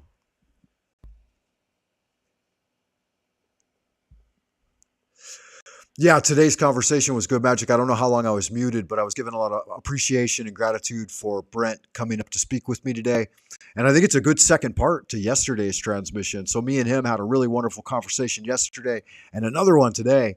And we've uncovered a lot of the secret. Yeah, you did go on, Jax. Good. So Sophia, if you next time you have an opportunity and conditions are right for you, I encourage you to hit the link here and talk with me, because you're just the kind of person I'd like to talk to. I think that you have a beautiful mind and a wonderful way of expressing it, and that you've learned the living truth. And I think you probably have stories and anecdotes and everything of value to share. So definitely, yeah. It's not going to be today, though, because, guys, I do have to run into the abodes of the future. Yeah, that was me and Brent. I'll have to rename the videos, right? Conversations with a young spiritualist. Or I don't know, it depends on what kind of label he would like. Something interesting for the people. I am going to play a quick video before I sign off, but it will be in a moment here. Yeah, because I'm running out of gas and my kids only got up just at noon. Man, they slept in late. They were burning the midnight oil last night. Let sleeping dogs lie, right? But yeah, I'll have to get some breakfast together for them and some lunch for myself. So good magic, everyone. And let's see if I cannot offer a bit of a musical close to this. I'm clicking the button, but I'm not getting any response.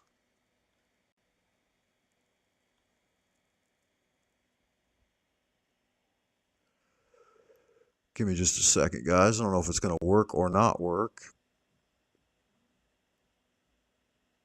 Yeah, looks like it's not going to work, so I'll just have to pass on it this time. Much love to you, Sophia, and everyone who joined today.